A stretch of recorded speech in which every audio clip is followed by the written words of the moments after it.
Okay. So ಇವ್ರು ನೋಡ್ರಿ ಇಲ್ಲೇ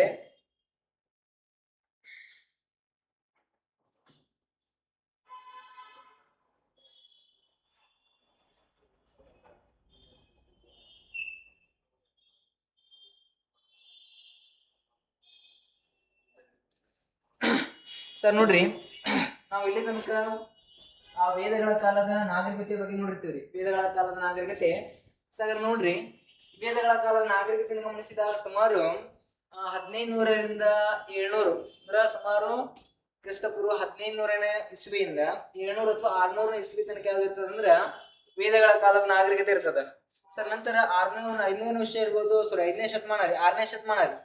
6ನೇ ಶತಮಾನ ಅಂದ್ರ ಕ್ರಿಸ್ತಪೂರ್ವ 6ನೇ ಶತಮಾನ ಹೇಳಾಗತ್ತೇನ ಅಂದ್ರ 500ನೇ ಇಸ್ವಿ ಇರ್ತದ್ರಿ. ಓಕೆ, ಅಲ್ಲಿ ನಾವು ಪ್ರಮುಖವಾಗಿ ನಮ್ಗೆ ಯಾರು ಕಂಡು ಬರ್ತಾರ ನೋಡಿದಾಗಲಿ ಪ್ರಮುಖವಾಗಿ ಭಾರತ ಅಷ್ಟೇ ಅಲ್ರಿ, ಇಲ್ಲಿ ಜಗತ್ತಿನಾದ್ಯಂತ ಅದಕ್ಕೆ ನಾವು ಹೊಸ ಮತಗಳ ಉದಯದ ಕಾಲ ಅಂತ ಕರಿತೀವಿ. ಹೊಸ ಮತಗಳ ಉದಯದ ಕಾಲ ಅಥವಾ ಹೊಸ ಧರ್ಮಗಳ ಉದಯದ ಕಾಲ ಅಂತ ಕರಿತೀವಿ ನೋಡ್ರಿ 5ನೇ ಶತಮಾನವನ್ನ. ನೋಡ್ರಿ ಇಲ್ಲಿ ಫಸ್ಟ್ ಇದ್ರ ನಾವೇನ್ ನೋಡೋಣ ಅಂದ್ರ ಇಲ್ಲಿ ಹೊಸ ಮತಗಳ ಉದಯ ಅಂತ ನೆಕ್ಸ್ಟ್ ಟಾಪಿಕ್ ಇರುತ್ತೆ ಅಲ್ರಿ. ಹೊಸ ಮತಗಳ ಉದಯ, ಹೊಸ ಮತಗಳ ಉದಯ, ಹೊಸ ಮತಗಳ ಉದಯ ಅಂತ ತಿಳ್ಕೊಂಡು ಹೊಸ ಮತಗಳ ಉದಯವನ್ನ ಗಮನಿಸಿದಾಗ ಇಲ್ಲಿ ನಮ್ಗೆ ಏನ್ ಇಂಪಾರ್ಟೆಂಟ್ ಆಗಿರ್ತದ ಎಕ್ಸಾಮ್ ಪರ್ಪಸ್ ಅಂದ್ರೆ ನೋಡ್ರಿ, ಹೊಸ ಮತಗಳ ಉದಯವನ್ನು ಗಮನಿಸಿದಾಗ ಕ್ರಿಸ್ತಪೂರ್ವ ಎಷ್ಟನೇ ಶತಮಾನ ಅಂದ್ರೆ 5ನೇ ಶತಮಾನ, 6ನೇ ಶತಮಾನ. ಕ್ರಿಸ್ತಪೂರ್ವ ಎಷ್ಟನೇ ಶತಮಾನ ಅಂದ್ರೆ 6ನೇ ಶತಮಾನ. ನೋಡ್ರಿ 6ನೇ ಶತಮಾನ ಸರ್. 6ನೇ ಶತಮಾನವನ್ನ ಗಮನಿಸಿದಾಗ ಇಲ್ಲೇನ್ ಇಂಪಾರ್ಟೆಂಟ್ ರೀ, ಇದಕ್ಕೆ ನಾವೇನ್ ಕರಿತೀವಿ ಅಂದ್ರೆ ಜಗತ್ತಿನೊಳಗ ಹೊಸ ಮತಗಳ ಉದಯದ ಕಾಲ ಅಂತ ಕರಿತೀವಲ್ರಿ. ಜಗತ್ತಿನ ಹೊಸ ಮತಗಳ ಉದಯದ ಕಾಲ ಅಂತ ಕರಿತೀವಿ. ಹಾಗಾದ್ರೆ 6ನೇ ಶತಮಾನವನ್ನ ಕ್ರಿಸ್ತಪೂರ್ವ 6ನೇ ಶತಮಾನವನ್ನ ಹೊಸ ಮತಗಳ ಉದಯದ ಕಾಲ ನಾವ್ ಯಾಕೆ ಕರಿತೀವಿ ನೋಡಿದಾಗ ನೋಡ್ರಿ, ಚೀನಾದೊಳಗ ಯಾವ ದೇಶದೊಳಗ್ರಿ, ಚೀನಾ ದೇಶದೊಳಗ ಕನ್ಫ್ಯೂಸಿಯಸ್ ಅಂತ ತಿಳ್ಕೊಂಡು ಒಂದ್ ಧರ್ಮ ಸ್ಥಾಪನೆ ಆಗ್ತದ. ಓಕೆ ಸರ್, ಚೀನಾದೊಳಗ ಕನ್ಫ್ಯೂಸಿಯಸ್ ಅಂತೇಳಿ ಸ್ಥಾಪನೆ ಆಗ್ತದ. ಅದೇ ರೀತಿ ಪ್ರಮುಖವಾಗಿ ನೋಡ್ರಿ ರಷ್ಯಾ ದೇಶದೊಳಗದ್ರಿ, ರಷ್ಯಾ ದೇಶದೊಳಗ ಜೆರೋಸ್ಟ್ರಿಯಂ ಅಂತ ತಿಳ್ಕೊಂಡು ಒಂದ್ ಧರ್ಮ ಸ್ಥಾಪನೆ ಆಗ್ತದ ಧರ್ಮ ರೀ. ಅದೇ ರೀತಿ ಪ್ರಮುಖವಾಗಿ ನಮ್ಮ ಭಾರತದೊಳಗ ನೋಡ್ರಿ ಯಾವ್ದಂದ್ರ ಜೈನ ಧರ್ಮ. ಯಾವ ಧರ್ಮ? ಜೈನ ಧರ್ಮ. ಮತ್ತೆ ಅಂದ್ರೆ ಬೌದ್ಧ ಧರ್ಮ ಏನಾಗ್ತದ ಸ್ಥಾಪನೆ, ಬೌದ್ಧ ಧರ್ಮಗಳು ಏನಾಗ್ತಾವ್ರಿ ಸ್ಥಾಪನೆ ಆಗ್ತಾವ. ಇರ್ಲಿರಿ ಸರ್, ನಮ್ಗೇನ್ ಗೊತ್ತಿರ್ಬೇಕಂದ್ರ ಸರ್ ಕ್ರಿಸ್ತಪೂರ್ವ 6ನೇ ಶತಮಾನವನ್ನ ನಾವು ಜಗತ್ತಿನ ಹೊಸ ಮತಗಳ ಉದಯದ ಕಾಲ ಅಂತ ಕರಿತೀವಿ. ಯಾಕಂದ್ರ ಚೀನಾ ದೇಶದೊಳಗ ಕನ್ಫ್ಯೂಸಿಯಸ್ ಅಂತ ತಿಳ್ಕೊಂಡು ಜೆರೋಸ್ಟ್ರಿಯಂ ಅಂತೇಳಿ ರಷ್ಯಾ ದೇಶದೊಳಗ ಭಾರತದೊಳಗ ಜೈನ ಧರ್ಮ ಮತ್ತು ಬೌದ್ಧ ಧರ್ಮ ಏನಾಗ್ತಾವ್ರಿ ಸ್ಥಾಪನೆ ಆಗಿರ್ತಾವ. ಹಾಗಾಗಿ ಇಲ್ಲಿ ಜೈನ ಧರ್ಮದ ಬಗ್ಗೆ ನಮಗ ಫಸ್ಟ್ ನೋಡ್ಕೊಂಡು ಆಮೇಲೆ ನಾವೇನ್ ನೋಡ್ರಿ ಬೌದ್ಧ ಧರ್ಮದ ಬಗ್ಗೆ ನೋಡ್ತಾ ಹೋಗೋಣ ನಂತರ. ಹಾಗಾದ್ರೆ ಜೈನ ಧರ್ಮ ಯಾವಾಗ ಸ್ಥಾಪನೆ ಆಗ್ತದ, ಜೈನ ಧರ್ಮದ ಸ್ಥಾಪಕರಾರು, ಈ ರೀತಿ ನೋಡ್ತಾ ಹೋಗೋಣಂತ. ಓಕೆನಾ ಸೊ, ಇರ್ಲೆ ಜೈನ ಧರ್ಮವನ್ನ ಗಮನಿಸಿದಾಗ ನೋಡ್ರಿ ನಿಮ್ಗೆ ಗೊತ್ತಾದ್ರಿ ಜೈನ ಧರ್ಮದೊಳಗೆ ಒಟ್ಟಾರೆಯಾಗಿ 24 ತೀರ್ಥಂಕರ ಕಂಡು ಬರ್ತಾರ. ಅದರೊಳಗೆ 24ನೇ ತೀರ್ಥಂಕ ಮಹಾವೀರ, 1ನೇ ತೀರ್ಥಂಕ ಆದಿನಾಥ ಅಥವಾ ಋಷಭನಾಥ, 22ನೇ ತೀರ್ಥಂಕ ಪಾರ್ಶ್ವನಾಥ, 22 ನೋಡಿದಾಗ 23ರಿಂದ ಪಾರ್ಶ್ವನಾಥ ಅಂತ ಬರ್ತಾನ್ರಿ. ಸರ್ ಅಜಿತನಾಥ, ನೇಮಿನಾಥ ಅಂತ ಒಂದ್ ಜನ ಬರ್ತಾರ. ಓಕೆನಾ ಸರ್, ಇದ್ರೊಳಗ ನಮಗ ಜೈನ ಧರ್ಮದ ಮೇಲೆ ಕ್ವಶನ್ ಗಳನ್ನ ಜಾಸ್ತಿ ಕೇಳ್ತಾ ಹೋಗ್ತಾನ್ರಿ. ಜೈನ ಧರ್ಮದ ಅಥವಾ ಮಹಾವೀರನು ಬೋಧಿಸಿದ ಬೋಧನೆಗಳ್ಯಾವು, ಜೈನ ಧರ್ಮದ ಗ್ರಂಥಗಳಾವು, ಸರ್ ಜೈನ ಧರ್ಮದ ಒಂದು ಪಂಚಶೀಲ ತತ್ವಗಳಾವು, ತ್ರಿರತ್ನಗಳಾವು, ಸರ್ ಜೈನ ಧರ್ಮದಕ್ಕೆ ಸಂಬಂಧಪಟ್ಟಂತ ಕರ್ನಾಟಕದ ಸ್ಥಳ ಯಾವುದು, ಜೈನರ ಮೆಕ್ಕ ಯಾವುದು, ಜೈನರ ಕಾಶಿ ಯಾವುದು, ಸರ್ ಇಲ್ಲಿ ದಿಲ್ವಾರ್ ದೇವಸ್ಥಾನಗಳು ಯಾವ ಧರ್ಮಕ್ಕೆ ಸಂಬಂಧಿಸ್ಯಾವ, ಸರ್ ಇತ್ತೀಚೆಗೆ ಯಾವ ಒಂದು ನಗರದೊಳಗ ಜೈನರ 8 ಮೂರ್ತಿಯನ್ನ ನಿರ್ಮಾಣ ಮಾಡಲಾಗ್ಯದ. ಸರ್ ಎಲ್ಲ ಅಂಶಗಳು ನಮ್ಗೆ ಗೊತ್ತಿರ್ಬೇಕಾಗ್ತದ. ಇನ್ನ ನಮ್ಮ ಕರ್ನಾಟಕದೊಳಗ ಎಲ್ಲೆಲ್ಲಿ ಏಕಶಿಲಾ ಬಾಹುಬಲಿ ಮೂರ್ತಿಗಳು ಕಂಡ್ಬರ್ತಾವ ಎಲ್ಲ ನಮ್ಗ ಗೊತ್ತಿರ್ಬೇಕ. ನಮ್ಮ ಶರೀ ಸಂಪೂರ್ಣವಾಗಿ ಕರೆಕ್ಟ್ ಆಗಿ ತಿಳ್ಕೊರಿ. ಸರ್ ಫಸ್ಟ್ ನಾವೇನ್ ನೋಡೋಣ ಜೈನ ಧರ್ಮದ ಬಗ್ಗೆ ನೋಡೋಣ. ಯಾವ ಧರ್ಮ ರೀ? ಜೈನ ಧರ್ಮದ ಬಗ್ಗೆ ನೋಡೋಣ. ಯಾವ ಧರ್ಮ ಇದು? ಜೈನ ಧರ್ಮ. ಯಾವ ಧರ್ಮ ರೀ? ಜೈನ ಧರ್ಮ ಅಂತ ಕರಿತೀವ್ರಿ. ಸರ್ ಜೈನ ಧರ್ಮದ ಬಗ್ಗೆ ನೋಡ್ತಾ ಹೋಗೋಣ ಸಂಪೂರ್ಣವಾಗಿ. ಜೈನ ಧರ್ಮದ ಬಗ್ಗೆ ನೋಡಿ ಆಮೇಲೆ ನೋಡೋಣ್ರಿ ಏನೇನಾಗ್ತದ ಅಂತ ತಿಳ್ಕೊಂಡು. ಓಕೆನಾ ಸರ್? ಜೈನ ಧರ್ಮ. ಸರ್ ಜೈನ ಧರ್ಮವನ್ನ ಗಮನಿಸಿದಾಗ್ರಿ, ಸರ್ ಜೈನ ಧರ್ಮವನ್ನ ಗಮನಿಸಿದಾಗ ಹಾಗಾದ್ರೆ ಜೈನ ಧರ್ಮ ಭಾರತದೊಳಗೆ ಕ್ವಶನ್ ಕೇಳ್ತಾರ ನೋಡ್ರಿ. ಹಿಂದೂ ಧರ್ಮವನ್ನ ಯಾವ್ದ್ರಿ? ಹಿಂದೂ ಧರ್ಮವನ್ನ ಅಥವಾ ವೈದಿಕ ಧರ್ಮವನ್ನ, ಯಾವ ಧರ್ಮವನ್ನ? ವೈದಿಕ ಧರ್ಮವನ್ನ ವಿರೋಧಿಸಿದ ಯಾವ್ದ್ರಿ? ವಿರೋಧಿಸಿದ ಮೊದಲ ಧರ್ಮ ಅಂತ ಕರಿತಾರೆ. ವೈದಿಕ ಧರ್ಮವನ್ನ ಅಥವಾ ವೇದಗಳನ್ನ ವಿರೋಧಿಸಿದಂತ ಮೊದಲ ಧರ್ಮ ಯಾವ್ದಂದ್ರೆ ಜೈನ ಧರ್ಮ ರೀ. ಸರ್ ವೇದಗಳಲ್ಲಿ ಯತ್ನ ಆಗಾದಿಗಳನ್ನ ಮಾಡ್ಬೇಕಾಗಿರ್ತದ, ಆಚರಣೆಗಳನ್ನ ಮಾಡ್ಬೇಕಾಗಿರ್ತದ, ಉಪನಿಷತ್ತುಗಳನ್ನ ಓದ್ಬೇಕಾಗಿರ್ತದ, ವೇದಾಂಗಗಳನ್ನ ಓದಬೇಕಾಗಿರ್ತದ, ಹಲವಾರು ಕಠಿಣಕರವಾದ ಒಂದು ಅಂಶ ಏನಿರ್ತದ ಅಂದ್ರೆ ವೇದಗಳಲ್ಲಿ ಇರ್ತದ ನೋಡ್ರಿ. ನಂತರ ಉತ್ತರ ವೇದ ಕಾಲದೊಳಗ ಜಾತಿ ಪದ್ಧತಿ ಸೃಷ್ಟಿ ಆಗ್ತದ, ವರ್ಣ ವ್ಯವಸ್ಥೆ ಸೃಷ್ಟಿ ಆಗ್ತದ, ಇನ್ನ ವಿಧವಾ ಪುನರ್ವಿವಾಹ ನಡೆಯೋದಿಲ್ಲ ರೀ ಸರ್. ನಂತರ ಇಲ್ಲಿ ಮಹಿಳೆಯರಿಗೆ ಸ್ಥಾನಮಾನ ಕರೆಕ್ಟ್ ಆಗಿ ಸಿಗೋದಿಲ್ಲ ನೋಡ್ರಿ. ಹಾಗಾದ್ರೆ ಇಲ್ಲಿ ನೋಡ್ರಿ ಸುಮಾರು 1500ರಿಂದ 700-600ರವರೆಗೆ ಭಾರತದೊಳಗೆ ಆರ್ಯರು ಏನ್ ಮಾಡ್ತಾರ, ಆಡಳಿತ ಮಾಡ್ತಾರೆ. ಆರ್ಯ ನಾಗರಿಕತೆ ಇರ್ತದೆ. ಬಟ್ ಆರ್ಯರ ಮೊದಲಿಗೆ ಪೂರ್ವ ವೇದ ಕಾಲದೊಳಗೆ ಏನಪ್ಪಾ ಅಂದ್ರೆ ಸ್ವಲ್ಪ ಒಳ್ಳೆ ರೀತಿ ಆಡಳಿತ ಇರ್ತದ. ಯಾವಾಗ ಉತ್ತರ ವೇದ ಕಾಲ ಇರ್ತದ ಅವಾಗ ಪ್ರಜೆಗಳನ್ನ ಶೋಷಣೆ ಮಾಡಕ್ ಪ್ರಾರಂಭ ಆಗ್ತದ. ಈ ಒಂದು ಆರ್ಯರ ಒಂದು ಸಂಸ್ಕೃತಿನ ಸ್ವಲ್ಪ ಕಠಿಣತೆಯಿಂದ ಕೂಡಿರ್ತದ. ಇಂಥ ಎಲ್ಲ ಕಠಿಣತೆಯ ವಿರುದ್ಧ, ವೇದಗಳ ವಿರುದ್ಧ, ಆ ಒಂದು ವೈದಿಕ ಸಾಹಿತ್ಯದ ವಿರುದ್ಧ, ವೈದಿಕ ಸಂಸ್ಕೃತಿಯ ವಿರುದ್ಧ ಒಂದು ಪ್ರಬಲವಾಗಿ ವಿರೋಧನ ಹುಟ್ಟಿ ಹಾಕಿದ ಧರ್ಮ ಅಂದ್ರೆ ಜೈನ ಧರ್ಮ ಆಗ್ತದ. ಆದ್ರೆ ಈ ಜೈನ ಧರ್ಮದ ಬಗ್ಗೆ ನಾವು ಸಂಪೂರ್ಣವಾಗಿ ನೋಡ್ತಾ ಹೋಗೋಣಂದ್ರ, ಆದ್ರೆ ಈ ಜೈನ ಧರ್ಮವನ್ನು ಗಮನಿಸಿದಾಗ ಜೈನ ಧರ್ಮದೊಳಗೆ ಒಟ್ಟಾರೆಯಾಗಿ ನಮ್ಗೇನಪ್ಪ 24 ತೀರ್ಥಂಕರ ಕಂಡು ಬರ್ತಾರೆ. 24 ತೀರ್ಥಂಕರರು ಕಂಡು ಬರ್ತಾರೆ. ತೀರ್ಥಂಕರರು ಅಂತ ಹೇಳ್ಕೊಂಡು ತೀರ್ಥಂಕರರು ಅಂತ ನೋಡ್ತಾರೆ. ಓಕೆ, ಹಾಗಾದ್ರೆ ಈ ತೀರ್ಥಂಕರರನ್ನು ಗಮನಿಸಿದಾಗ ನಮ್ಗೇನ್ ಇಂಪಾರ್ಟೆಂಟ್ ಅಂದ್ರ ಜೈನ ಧರ್ಮದ ಒಟ್ಟಾರೆ 24 ತೀರ್ಥಂಕರ ಅದರ. ಹಾಗಾದ್ರೆ 24 ತೀರ್ಥಂಕರನ್ನು ಗಮನಿಸಿದಾಗ ನಮ್ಮ ಒಂದ್ ಜನ ಇಂಪಾರ್ಟೆಂಟ್ ಆಗ್ತಾರೆ ನೋಡೋಣಂತ. ಮೊದಲಿಗೆ ತೀರ್ಥಂಕರರು ಎಂಬ ಪದದ ಅರ್ಥವನ್ನ ಗಮನಿಸೋಣ. ತೀರ್ಥಂಕರರು ಅಂದ್ರೆ ಏನಿಲ್ಲ ನೋಡ್ರಿ, ಪವಿತ್ರ ಉಪದೇಶಗಳನ್ನ ಬೋಧಿಸುವವರು. ಪವಿತ್ರ ಉಪದೇಶಗಳನ್ನ ಏನ್ ಮಾಡೋರು, ಬೋಧಿಸುವವರನ್ನ ನಾವೇನ್ ಕರಿತೀವಿ, ತೀರ್ಥಂಕರರು ಅಂತ ಕರಿತೀವಿ ನೋಡ್ರಿ. ನಮ್ಗೆ ಎಕ್ಸಾಮ್ ಕ್ವಶನ್ ಕೇಳ್ತಾನ, ತೀರ್ಥಂಕರರು ಅಂದ್ರೆ ಯಾರು? ಪವಿತ್ರ ಉಪದೇಶಗಳನ್ನ ಬೋಧಿಸುವವರು. ಓಕೆ, ಇದು ನಮ್ಗೆ ಗೊತ್ತಿರಬೇಕಾಗ್ತದೆ. ಪವಿತ್ರ ಉಪದೇಶಗಳನ್ನ ಬೋಧಿಸುವವರನ್ನ ನಾವು ತೀರ್ಥಂಕರರು ಅಂತ ಕರಿತೀವಿ. ಹಾಗಾದ್ರೆ ಪೈಗಂಬರರು ಯಾರಂದ್ರ ಅವರು ಕೂಡ ಪವಿತ್ರ ಉಪದೇಶಗಳನ್ನ ಬೋಧಿಸುವವರನ್ನ ಪೈಗಂಬರರು ಅಂತ ಕರಿದೇವ್ ನಾವು. ಇರ್ಲೇನಿ ಗೊತ್ತಿರಲಿ ಸರಿಲೇ. ಹಾಗ ನಮ್ಗ ಪವಿತ್ರ ಉಪದೇಶಗಳನ್ನ ಬೋಧಿಸುವವರನ್ನ ತೀರ್ಥಂಕರ ಅಂತ ಕರಿತೀವಿ. ಒಟ್ಟಾರೆಯಾಗಿ ಜೈನ ಧರ್ಮದೊಳಗ 24 ತೀರ್ಥಂಕರ ಕಂಡು ಬರ್ತಾರೆ.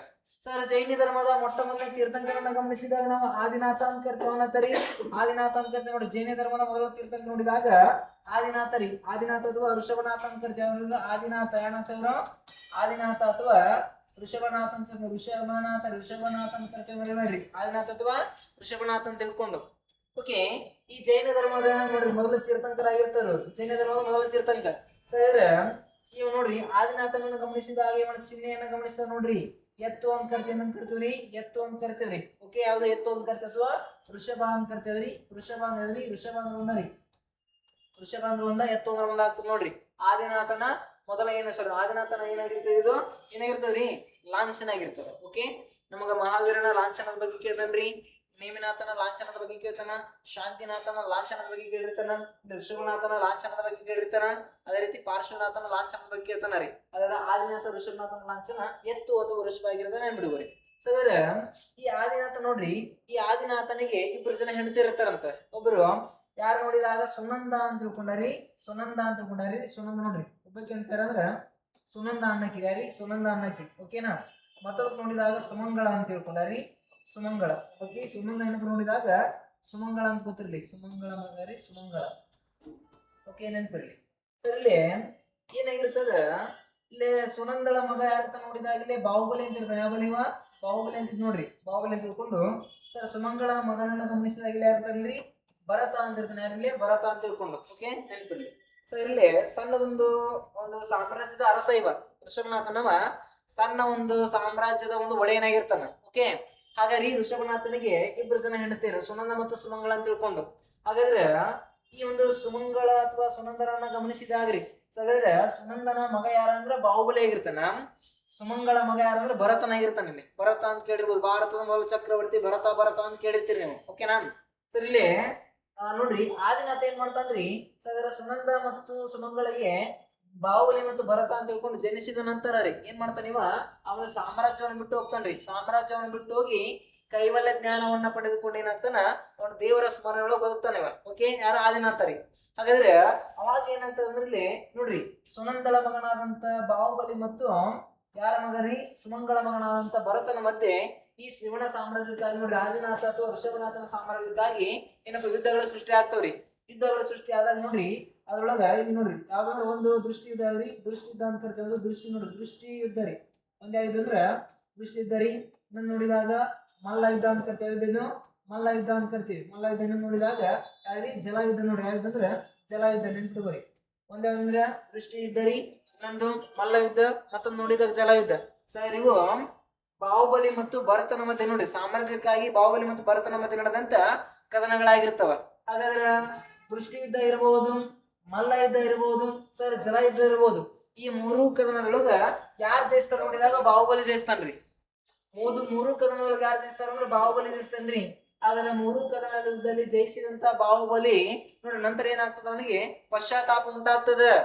ಹಾಗಾದ್ರೆ ನನ್ನ ಸಹೋದರನನ್ನ ನಾ ಏನ್ ಮಾಡೀನಿ, ಇಲ್ಲೇ ಚಿತ್ರಹಿಂಸೆಗೆ ಒಳಪಡಿಸೀನಿ, ನನ್ನ ಸಹೋದರನನ್ನ ನಾ ಏನ್ ಮಾಡೀನಿ, ಸೋಲ್ಸೇನಿ ಇಲ್ಲೇ. ಈ ಕಾರಣಕ್ಕಾಗಿ ಮಣ ಹೊಂದ್ ಬಿಡ್ತಾನೆ. ಯಾರು ಮಣನಂತ ನೀವು ಯಾರು ಅಂದ್ರ ಬಾಹುಬಲಿ ರೀ. ಆಗ ಈ ಬಾಹುಬಲಿ ನೋಡ್ರಿ ಆ ಗೆದ್ದಂತ ಸಾಮ್ರಾಜ್ಯವನ್ನ ಭರತನಿಗೆ ಬಿಟ್ಕೊಟ್ಟು, ಸಹೋದರನಿಗೆ ಬಿಟ್ಕೊಟ್ಟು ಏನ್ ತಾತ ನೋಡಿದಾಗ ವೈರಾಗ್ಯವನ್ನ ತಾತನ್ರಿ. ವೈರಾಗ್ಯವನ್ನ ತಾಳಿದ ಅಂದ್ರೆ ದೇವರ ಸ್ಮರಣೆ ಎಲ್ಲ ಹೊಂಟ್ಬಿಟ್ಟ ಇವ. ಓಕೆ ಸರ್, ಈ ಕಾರಣಕ್ಕಾಗಿ ನಾವು ನೋಡಿರ್ತೀವಿ. ಈಗ ಶ್ರವಣಬೆಳಗೊಳದೊಳಗ ಬಾಹುಬಲಿ ಮೂರ್ತಿ ಕಂಡು ಬರ್ತದ. ಶ್ರವಣಬೆಳಗೊಳದೊಳಗ ಸರ್ ಯಾರೀ ಬಾಹುಬಲಿ ಅಂದ್ರ ನೋಡ್ರಿ ಜೈನ ಧರ್ಮದ ಮೊದಲ ತೀರ್ಥಂಕನಾದ. ನೋಡ್ರಿ ಜೈನ ಧರ್ಮದ ಮೊದಲ ತೀರ್ಥಂಕನಾದಂತ ಆದಿನಾಥನ ಮಗ ಯಾರಂದ್ರ ಬಾಹುಬಲಿ ಇವ. ಆದ್ರೆ ಬಾಹುಬಲಿ ಶ್ರೇಷ್ಠವಾದ ಬಲಿಷ್ಠವಾದ ವ್ಯಕ್ತಿ ಇವ. ಹಾಗಾದ್ರೆ ಭರತನಿಗೆ ಏನ್ ಮಾಡ್ತಾನ, ಸಾಮ್ರಾಜ್ಯನ ಬಿಟ್ಕೊಟ್ಟು ನಾ ಏನ್ ಮಾಡಿದ, ವೈರಾಗ್ಯವನ್ನ ತಾಳಿದ. ಯಾರು ಬಾಹುಬಲಿ. ಈ ಕಾರಣಕ್ಕಾಗಿ ಇಡೀ ಭಾರತದಾದ್ಯಂತ ನಮಗ ಮೂರ್ತಿಗಳು ಯಾರು ಕಂಡು ಬರ್ತಾವ, ಜೈನ ಧರ್ಮದ ಶ್ರೇಷ್ಠವಾದಂತ ವ್ಯಕ್ತಿ ಅಂತ ಕರಿತಾರೆ ಯಾರಿಗೆ, ಬಾಹುಬಲಿಗೆ. ಇಡೀ ಭಾರತದಾದ್ಯಂತ ನಮ್ಗೆ ಯಾರ ಮೂರ್ತಿಗಳು ಕಂಡು ಬರ್ತಾವ ಅಂದ್ರ ಬಾಹುಬಲಿ ಮೂರ್ತಿಗಳು ಕಂಡು ಬರ್ತಾವ್ರಿ. ನೆನ್ಪಿಟ್ಕೋರಿ, ಗೊಮ್ಮಟೇಶ್ವರ ಉಗ್ರಂ ಅಂತೆಲ್ಲ ಅದಕ್ಕೆ ಬಾಹುಬಲಿ. ಓಕೆ ಮರಿಬೇಡ್ರಿ. ನಮ್ಗೆ ಸ್ವಲ್ಪ ಇಲ್ಲಿ ಆದಿನಾಥನ ಬಗ್ಗೆ. ಸರ್ ನಂತರ ನಮ್ಗಿಲ್ಲಿ ಎಷ್ಟನೇ ತೀರ್ಥಂಕರ್ ನೋಡಿದಾಗ 23ನೇ ತೀರ್ಥಂಕರ್ ಮೋಸ್ಟ್ ಇಂಪಾರ್ಟೆಂಟ್ ಆಗ್ತದೆ. 23ನೇ ತೀರ್ಥಂಕರ್ ಜೈನ ಧರ್ಮದ 23ನೇ ತೀರ್ಥಂಕರ ಅಂತ ಕರಿತೀವಿ. ಆಗ ಜೈನ ಧರ್ಮದ 23ನೇ ತೀರ್ಥಂಕರನ್ನ ಗಮನಿಸಿದಾಗ ಅದು ಯಾರಾಗಿರ್ತಾರ್ರಿ? ಜೈನ ಧರ್ಮದ 23ನೇ ತೀರ್ಥಂಕರ ನೋಡಿದಾಗ ಪಾರ್ಶ್ವನಾಥ. ಏನಂತ್ರಿ? ಪಾರ್ಶ್ವನಾಥ ಅಂತ ಕರಿತೀವಿ. ಪಾರ್ಶ್ವನಾಥ್ವರಿ. ಅದ್ರಿ ಪಾರ್ಶ್ವನಾಥನನ್ನ ಗಮನಿಸಿದಾಗ ಇವನ ಲಾಂಛನ ಯಾವ ನೋಡಿದಾಗ ಉರಗ ಅಥವಾ ಏನಂತ ಕರಿತೀವ್ರಿ, ಹಾವು ಅಂತ ಕರಿತೀವಿ ನೋಡ್ರಿ. ಪಾರ್ಶ್ವನಾಥನನ್ನ ಗಮನಿಸಿದಾಗ ಇವನ ಲಾಂಛನ ಉರಗ ಅಥವಾ ಹಾವು ಅಂತ ಕರಿತೀವ್ರಿ. ಪಾರ್ಶ್ವನಾಥನ ಲಾಂಛನ ಇದು. ಹಾಗಾದ್ರೆ ಇಲ್ಲೇನ್ ಮೋಸ್ಟ್ ಇಂಪಾರ್ಟೆಂಟ್ ಅಂದ್ರೆ ಈ ಪಾರ್ಶ್ವನಾಥ ಜೈನ ಧರ್ಮದ ಎಷ್ಟನೇ ತೀರ್ಥಂಕ ನೋಡಿದಾಗ 23ನೇ ತೀರ್ಥಂಕ. ಸರ್ ಜೈನ ಧರ್ಮದ 23ನೇ ತೀರ್ಥಂಕನಾದಂತ ಪಾರ್ಶ್ವನಾಥ ಏನು ಜನಿಸ್ತಾನ ನೋಡಿದಾಗ ವಾರಣಾಸಿ ಒಳಗೆ ಜನಿಸ್ತಾನ ನೋಡ್ರಿ. ಜೈನ ಧರ್ಮದ 23ನೇ ತೀರ್ಥಂಕನಾದಂತ ಪಾರ್ಶ್ವನಾಥ ಎಲ್ಲಿ ಜನಿಸ್ತಾನ ನೋಡಿದಾಗ ವಾರಣಾಸಿ ಒಳಗೆ ಜನಿಸ್ತಾನ್ರಿ. ಮರಿಬೇಡ್ರಿ. ಇಂದಿನ ಕಾಶಿ ಅಥವಾ ಬನಾರಸ್ ಅಂತ ಕರಿತೀವಲ್ಲ ಅಲ್ಲಿ ಜನಿಸಿದಂತ ವ್ಯಕ್ತಿ ಯಾರಂದ್ರ ಈ ಪಾರ್ಶ್ವನಾಥ ನೋಡ್ರಿ. ಹಾಗಾದ್ರೆ ಈ ಪಾರ್ಶ್ವನಾಥನು ಕೂಡ ಏನ್ ಮಾಡ್ತಾನ, ಜೈನ ಧರ್ಮದ 23ನೇ ತೀರ್ಥಂಕವಾಗಿ ಒಂದಿಷ್ಟು ಬೋಧನೆಗಳನ್ನ ಕೊಡ್ತಾನೆ ಇವ. ಹಾಗಾದ್ರೆ ಇವಾಗ ಕೊಟ್ಟಿದ್ದ ಬೋಧನೆಗಳು ಎಷ್ಟು ಕೊಡ್ತಾನ? 4 ಬೋಧನೆಗಳನ್ನ ಕೊಡ್ತಾನೆ ನೋಡ್ರಿ. ಆದ್ರೆ ಪಾರ್ಶ್ವನಾಥನ ಬೋಧನೆಗಳ ಸಂಖ್ಯೆ 4 ಅದಾವ್ರಿ. ಓಕೆ ಒಂದ್ ಯಾವ್ದು ನೋಡಿದಾಗ ಯಾವ್ದ್ರಿ? ಸತ್ಯ ರೀ. ಯಾವ್ದು ಸತ್ಯ. ನಂತರ ಯಾವ್ದು ಅಹಿಂಸೆ. ಯಾವ್ದು ಅಹಿಂಸೆ ಇರ್ತದೆ. ನಂತರ ನೋಡಿದಾಗ ಆಸ್ತೇಯ ರೀ. ಯಾವ್ದು ಆಸ್ತೇಯ. ಯಾವ್ದ್ರಿ? ಆಸ್ತೇಯ. ಇನ್ನು ನೋಡಿದಾಗ ಅಪರಿಗ್ರಹ. ಯಾವ್ದಂದ್ರ ಅಪರಿಗ್ರಹ ನೋಡ್ರಿ. ಸರ್ ನಮ್ ಕ್ವಶನ್ ಕೇಳ್ತಾನ, ಸರ್ ಜೈನ ಧರ್ಮದೊಳಗ ಪಂಚಶೀಲ ತತ್ವಗಳು ಅಂದ್ಕೊಂಡು ಬರ್ತಾವ. ಪಂಚಶೀಲ ತತ್ವಗಳು. ಹಾಗಾದ್ರೆ ಪಂಚಶೀಲ ತತ್ವಗಳಲ್ಲಿ ನೋಡ್ರಿ ಅದ್ರೊಳಗ 4 ಬೋಧನೆಗಳು ಯಾವ್ದಿರ್ತಾವ ನೋಡಿದಾಗ ಈ 23ನೇ ತೀರ್ಥಂಕನಾದಂತ ಪಾರ್ಶ್ವನಾಥನ್ ಇರ್ತವ್ರಿ. 23ನೇ ತೀರ್ಥಂಕನಾದಂತ ಪಾರ್ಶ್ವನಾಥ ರೀ. ಸರ್ ಇಲ್ಲಿ 4 ಬೋಧನೆಗಳು ನೋಡಿ. ಸತ್ಯ, ಅಹಿಂಸೆ, ಆಸ್ತೇಯ, ಅಪರಿಗ್ರಹ ಅಂತ ತಿಳ್ಕೊಂಡು ಇದ್ರೊಳಗೆ ಇನ್ನೊಂದು ಬೋಧನೆಯನ್ನು ಮಹಾವೀರ ಸೇರಿಸ್ತಾನ ಮುಂದೆ ರೀ. ಇನ್ನೊಂದು ಬೋಧನೆಯನ್ನು ಮಹಾವೀರ ಸೇರಿಸ್ತಾನ, ಗೊತ್ತಿರ್ಲಿ. ಹಾಗಾದ್ರೆ ಪಾರ್ಶ್ವನಾಥನ ಬಗ್ಗೆ ಇಷ್ಟು ಜಾಸ್ತಿ ಕೇಳ್ತಾನ ನೋಡ್ರಿ. ಎಷ್ಟನೇ ತೀರ್ಥಂಕ ಅಂತ ಕೇಳ್ತಾನೆ? 23ನೇ ತೀರ್ಥಂಕ. ಸರ್ ಲಾಂಛನ ಅಂತ ಕೇಳ್ತಾನ, ಉರಗ ಅಥವಾ ಹಾವು ಅಂತ ಬಿಡುಗುರಿ. ಜನಿಸಿದ ಸ್ಥಳವನ್ನು ಗಮನಿಸಿದ ವಾರಣಾಸಿ. ಎಷ್ಟು ಬೋಧನೆಗಳನ್ನು ಕೊಟ್ಟ? 4 ಬೋಧನೆಗಳನ್ನು ಕೊಟ್ಟ. ಒಂದು ನೋಡಿದಾಗ ಸತ್ಯ, ಅಹಿಂಸೆ, ಆಸ್ತೇಯ, ಅಪರಿಗ್ರಹ ಅಂತ ತಿಳ್ಕೊಂಡು. ಓಕೆನಾ? ಇರ್ಲಿ. ಇದು ನಮಗೆ 23ನೇ ತೀರ್ಥಂಕನ ಬಗ್ಗೆ ನೋಡಿರ್ತೀವಿ. ಸೊ ಹಾಗಾದ್ರೆ ಇನ್ನೊಬ್ಬ ಕಂಡು ಬರ್ತಾನ 24ನೇ ತೀರ್ಥಂಕ ನೋಡ್ರಿ. ಯಾರಂದ್ರೆ ಮಹಾವೀರ. ಯಾವ ವೀರ ರೀ? ಮಹಾವೀರ. ಇವನ ಮೇಲೆ ನಮಗ ಕ್ವಶನ್ಗಳು ಜಾಸ್ತಿ ಬರ್ತಾ ಹೋಗ್ತಾವ್ರಿ. ಮಹಾವೀರನ ಮೇಲೆ ತಂದೆ ಯಾರು ಅಂತ ಕೇಳ್ತಾನ. ತಂದೆ ಯಾರಿ? ತಾಯಿ ಯಾರು ಅಂತ ಕೇಳ್ತಾನ. ತಾಯಿ ಯಾರು? ಹಾಗಾದ್ರೆ ಮಗಳು ಯಾರು ಅಂತ ಕೇಳ್ತಾನ. ಅಳಿಯ ಯಾರು ಅಂತ ಕೇಳ್ತಾನ. ಗುರು ಯಾರು ಅಂತ ಕೇಳ್ತಾನ. ಎಲ್ಲಿ ಜನಿಸ್ತಾನ, ಎಲ್ಲಿ ಮರಣ ಹೊಂತಾನ ಅಂತೇಳಿ ನಮ್ಗ ಮಹಾವೀರನ ಮೇಲೆ ಕ್ವಶನ್ ಗಳನ್ನ ಕೇಳ್ತಾನ ಹೋಗ್ತಾನ. ಸರ್ ಮಹಾವೀರನ ಗಮನಿಸ್ತಾನ ನೋಡ್ರಿ. ಮಹಾವೀರನ ಗಮನಿಸಿದಾಗ ಜೈನ ಧರ್ಮದ ಶ್ರೇಷ್ಠವಾದ ತೀರ್ಥಂಕ ಇವ. ಜೈನ ಧರ್ಮದ ಶ್ರೇಷ್ಠವಾದ ತೀರ್ಥಂಕನಾಗಿರ್ತಾನ ನೋಡ್ರಿ ಮಹಾವೀರ. ಜೈನ ಧರ್ಮದ ಶ್ರೇಷ್ಠವಾದ ತೀರ್ಥಂಕನಾಗಿರ್ತಾನೆ, ಮರಿಬೇಡ್ರಿ. ಓಕೆ ಸರ್ ಇಲ್ಲಿ ಏನ್ ಗೊತ್ತಿರ್ಬೇಕು ನೋಡಿದಾಗ ಮಹಾವೀರನನ್ನ ಗಮನಿಸಿದಾಗ ಇವ ನೋಡ್ರಿ ಕ್ರಿಸ್ತಪೂರ್ವ 599 ಜನಿಸ್ತಾನ್ರಿ. ಕ್ರಿಸ್ತಪೂರ್ವ 599 ಜನಿಸ್ತಾನ. 527 ತನಕ ಏನ್ ಮಾಡ್ತಾನ ಬರುತ್ತೆ ನೋಡ್ರಿ ಸರ್. ಮಹಾವೀರನ ಕಾಲಾವಧಿನ ಕೇಳ್ತಾನ್ರಿ. ಮಹಾವೀರ ಜನಿಸಿದ್ದು 599. ಸರ್ ಮಹಾವೀರ ಎಲ್ಲಿ ತನಕ ಬದುಕಿರ್ತಾನ ಅಂದ್ರೆ ಕ್ರಿಸ್ತ ಪೂರ್ವ 527 ತನಕ ಬದುಕಿರ್ತಾನ. ಓಕೆ ಸರ್, ಈ ಮಹಾವೀರನ ಗಮನಿಸಿದಾಗ ಸರ್ ಮಹಾವೀರನ ತಂದೆ ಯಾರಂತ ಕೇಳ್ತಾರಿ. ಮಹಾವೀರನ ತಂದೆ ಸರ್, ಮಹಾವೀರನ ತಂದೆಯನ್ನ ಗಮನಿಸಿದಾಗ ಸಿದ್ಧಾರ್ಥ ಅಂತ ಬರ್ತಾವ್ರಿ. ಸಿದ್ಧಾರ್ಥ ಏನಪ್ಪ, ಮಹಾವೀರನ ತಂದೆ ಹೆಸರು ಯಾರು? ಸಿದ್ಧಾರ್ಥ ರೀ. ಮಹಾವೀರನ ತಂದೆ ಯಾರು? ಸಿದ್ಧಾರ್ಥ ರೀ. ಸರ್ ಮಹಾವೀರನ ತಾಯಿಯನ್ನ ಗಮನಿಸಿದಾಗ ತ್ರಿಶೂಲಾದೇವಿ. ಯಾವ್ದೇವರು? ತ್ರಿಶೂಲಾದೇವಿ ನೋಡ್ರಿ. ತ್ರಿಶೂಲಾದೇವಿನವರು ತಾಯಿ ಆಗಿರ್ತಾರ ನೋಡ್ರಿ. ತಂದೆ ಯಾರು? ಸಿದ್ಧಾರ್ಥ ರೀ. ನೋಡ್ರಿ, ಬುದ್ಧನ ಮೂಲ ಹೆಸರು ಸಿದ್ಧಾರ್ಥ ಆಗ್ತದ ಮುಂದಲ್ಲೇ. ಬಟ್ ಮಹಾವೀರನ ಮೂಲ ಹೆಸರಲ್ಲ ರೀ, ಮಹಾವೀರನ ತಂದೆ ರೀ. ಯಾರಂದ್ರ ಸಿದ್ಧಾರ್ಥ ರೀ. ತಾಯಿಯನ್ನ ಗಮನಿಸಿದಾಗ ತ್ರಿಶೂಲಾದೇವಿ ರೀ. ಓಕೆ, ಉಲ್ಟಾ ಬರೋದ್ ಕೇಳ್ತಾರಿ ನೋಡ್ರಿ. ನಾವು ಯಾವ ಕ್ರಿಸ್ತ ಶಕದಾಗದೇವಿ. ಈಗ ಕ್ರಿಸ್ತ ಪೂರ್ವ ಹೆಂಗಿತ್ತಂದ್ರ ಉಲ್ಟಾ ಬರ್ತದ್ರಿ. ಈಗ 1000ರಿಂದ ಈ ಕಡೆ 100 ಕಡೆಗೆ ಬರ್ತದ. ಕ್ರಿಸ್ತ ಪೂರ್ವ ಯಾವಾಗ ಉಲ್ಟಾ ಬರ್ತದ. ಓಕೆನಾ, ಇರ್ಲಿ ಸರ್. ನೋಡ್ರಿ, ಸಿದ್ಧಾರ್ಥ ನಮ್ಮ ತಂದೆ ಆಗಿರ್ತಾನ, ತಾಯಿ ತ್ರಿಶೂಲಾದೇವಿ. ಸರ್ ಈ ನೋಡ್ಬೋದು ಮಹಾವೀರನ ಮೂಲ ಹೆಸರು ಏನಂದ್ರ ವರ್ಧಮಾನ. ಯಾಮನ್ರಿ? ವರ್ಧಮಾನ ನೋಡ್ರಿ. ವರ್ಧಮಾನ ಅನ್ನೋದು ಮಹಾವೀರನ ಮೂಲ ಹೆಸರಾಗಿರ್ತದ. ಸದರ ವರ್ಧಮಾನ ಮಹಾವೀರ ಎಲ್ಲಿ ಜನಿಸ್ತಾನ ನೋಡಿದಾಗ ನೋಡ್ರಿ, ವೈಶಾಲಿಯ ಸಮೀಪ ಹೋದ್ರಿ. ವೈಶಾಲಿಯ ಸಮೀಪ ಯಾವನ ಅಂದ್ರ ಕುಂಡಲಿವನ. ಯಾವನ ರೀ? ಕುಂಡಲಿವನ ಎಂಬ ಸ್ಥಳದೊಳಗೆ ಜನಿಸ್ತಾನ. ಅಥವಾ ಇದಕ್ಕೆ ನಾವೇನ್ ಕರಿತೀವಿ ಅಂದ್ರ ಕುಂದಗ್ರಾಮ. ಯಾವ ಗ್ರಾಮ ರೀ? ಕುಂದಗ್ರಾಮ ಅಂತ ಕರಿತಾರೆ. ನೆನ್ಪಿಡ್ಗೋರಿ. ಸದ್ರ ಮಹಾವೀರನು ಜನಿಸಿದ ಸ್ಥಳವನ್ನ ಗಮನಿಸಿದಾಗ ನೋಡ್ರಿ, ವೈಶಾಲ್ಯ ಸಮೀಪ ಕುಂಡಲಿವನ ಅಥವಾ ಕುಂಡಗ್ರಾಮ ಅಂತ ಕರಿತೀವಿ. ಕುಂಡಲಿವನ ಅಥವಾ ಕುಂದಗ್ರಾಮ ಅಂತ ತಿಳ್ಕೊಂಡು ವೈಶಾಲ್ಯ ಸಮೀಪ ಇದೆ. ಓಕೆ ಸರ್, ಇಲ್ಲೇನ್ ಇಂಪಾರ್ಟೆಂಟ್ ಅಂದ್ರೆ ಈ ಮಹಾವೀರ ಎಲ್ಲಿ ಮರಣ ಹೊಂತಾನ ಅಂತ ಕ್ವಶನ್ ಕೇಳ್ತಾರೆ ನಮ್ಗೆ. ಮಹಾವೀರ ಎಲ್ಲಿ ಮರಣ ಹೊಂತ ನೋಡಿದಾಗ ಬಿಹಾರದ ಪಾವಪುರಿ ಒಳಗಲ್ರಿ. ಬಿಹಾರದ ಏನಂದ್ರೆ ಪಾವಪುರಿ ನೋಡ್ರಿ. ಪಾವಪುರಿ ಎಂಬ ಸ್ಥಳದಲ್ಲಿ ಮರಣ ಹೊಂತಾನ. ಓಕೆ, ಜನಿಸಿದ ಸ್ಥಳ ಕೇಳ್ತಾನ ನಮ್ಗ ವೈಶಾಲಿಯ ಕುಂಡಲಿವನ ರೀ. ಅಂದ್ರೆ ಬಿಹಾರ ರೀ. ಅದು ವೈಶಾಲಿಯ ಕುಂಡಲಿವನದೊಳಗ ಜನಿಸ್ತಾನ. ಹಾಗಾದ್ರೆ ಬಿಹಾರದ ಪಾವಪುರಿ ಎಂಬ ಸ್ಥಳದೊಳಗೆ ಏನ್ ಮಾಡ್ತಾನ್ರಿ ಮಹಾವೀರ ಜನಿಸ್ತಾನ. ಸರ್ ಇಲ್ಲಿ ಮಗಳನ್ನ ಗಮನಿಸಿದಾಗ ಅನುಜ ಅಂತಂದ್ರಿ. ಅನುಜ ನೋಡ್ರಿ. ಅನುಜ ಅನ್ನಕ್ಕೆ ಏನಂದ್ರೆ ಮಗಳು. ಅನುಜ ಅನ್ನಕ್ಕೆ ಮಗಳು. ಅದ್ರ ಮಾಲಿ ನಾವೇನಂದ್ರ ಮಗ. ಇಲ್ಲಿ ನೋಡ್ರಿ, ಮಗ ಅಲ್ಲ, ಅಳಿಯಾರಿ. ಮಗಳು ಯಾರಾಗಿರ್ತಾರಲ್ಲಿ? ಅನುಜ ಅನ್ನಕಿ ಅಥವಾ ಪ್ರಿಯದರ್ಶಿ ಅಂತ ಕರಿತಾರ. ಅದರಲ್ಲಿ ಅಳಿಯ ಯಾರಾಗಿರ್ತಾನಂದ್ರ ಮಾಲಿ ಆಗಿರ್ತಾರಿ. ಮಾಲಿ. ಸರ್ ಇವನ ಗುರು ನೋಡಿದಾಗ ಹೋಸಲ ನೋಡ್ರಿ. ಯಾರಂದ್ರ ಹೋಸಲ ಆಗಿರ್ತಾನ. ನೆನ್ಪಿಗುರಿ ಹೋಸಲ. ಇದು ಮಹಾವೀರನ ಸ್ವಲ್ಪ ಮೂಲದ ಬಗ್ಗೆ ನಮ್ಗೆ ಸ್ವಲ್ಪ ಗೊತ್ತಿರ್ಬೇಕಾಗ್ತದೆ. ಮಹಾವೀರ ಮೂಲದ ಬಗ್ಗೆ. ಓಕೆ ಸರ್, ಈ ಮಹಾವೀರನನ್ನ ಗಮನಿಸಿದಾಗ ನೋಡ್ರಿ, ಇವು ಎಷ್ಟನೇ ವಯಸ್ಸಿಗೆ ಸಂಸಾರ ತ್ಯಾಗವನ್ನು ಮಾಡ್ತಾ ನೋಡಿದಾಗ 30ನೇ ವಯಸ್ಸಿಗೆ ನೋಡ್ರಿ. 30ನೇ ವಯಸ್ಸಿಗೆ ಏನ್ ಮಾಡ್ತಾನ? ಸಂಸಾರವನ್ನ ತ್ಯಾಗ ಮಾಡ್ತಾನ. ಸಂಸಾರವನ್ನ ಏನ್ ಮಾಡಿದ? ತ್ಯಾಗ ಮಾಡ್ತಾನ. ಕ್ವಶನ್ ಕೇಳ್ತಾರ ನಮ್ಗ, ಮಹಾವೀರನು ಎಷ್ಟನೇ ವಯಸ್ಸಿಗೆ ಸಂಸಾರವನ್ನ ತ್ಯಾಗ ಮಾಡಿದ ತಿಳ್ಕೊಂಡು ಮಹಾವೀರ 30ನೇ ವಯಸ್ಸಿಗೆ ಏನ್ ಮಾಡ್ತಾನ? ಸಂಸಾರವನ್ನ ತ್ಯಾಗ ಮಾಡ್ತಾನ. ಸರ್ ಸಂಸಾರವನ್ನ ತ್ಯಾಗ ಮಾಡಿದಂತ ಮಹಾವೀರ ತನ್ನ 42ನೇ ವಯಸ್ಸಿಗೆ ನೋಡ್ರಿ. ತನ್ನ 42ನೇ ವಯಸ್ಸಿಗೆ ಸರ್ ನೋಡ್ರಿ, ಇದು ಬಿಹಾರದ ರುಜುರುಂಬಿಕ ನೋಡ್ರಿ. ಅದ್ರಿ ರುಜುರುಂಬಿಕ ಎಂಬ ಗ್ರಾಮ ಅದ್ರಿ. ರುಜುರುಂಬಿಕ ಗ್ರಾಮದ ನೋಡ್ರಿ. ರುಜುರುಂಬಿಕ ಗ್ರಾಮದೊಳಗೆ ಏನ್ ಮಾಡ್ತಾನೆ? ಅವನಿಗೆ ಜ್ಞಾನೋದಯ ಆಗ್ತದೆ. ಆದ್ರೆ ಜ್ಞಾನೋದಯ ಆಗ್ತದೆ. ನೆನ್ಪಿಡುಗುರಿ. ಸರ್ ಇವನಿಗೆ ಜ್ಞಾನೋದಯವಾಗಿದ್ದು ಎಲ್ಲಂದ್ರೆ ನೋಡ್ರಿ 42ನೇ ವಯಸ್ಸಿಗ್ರಿ.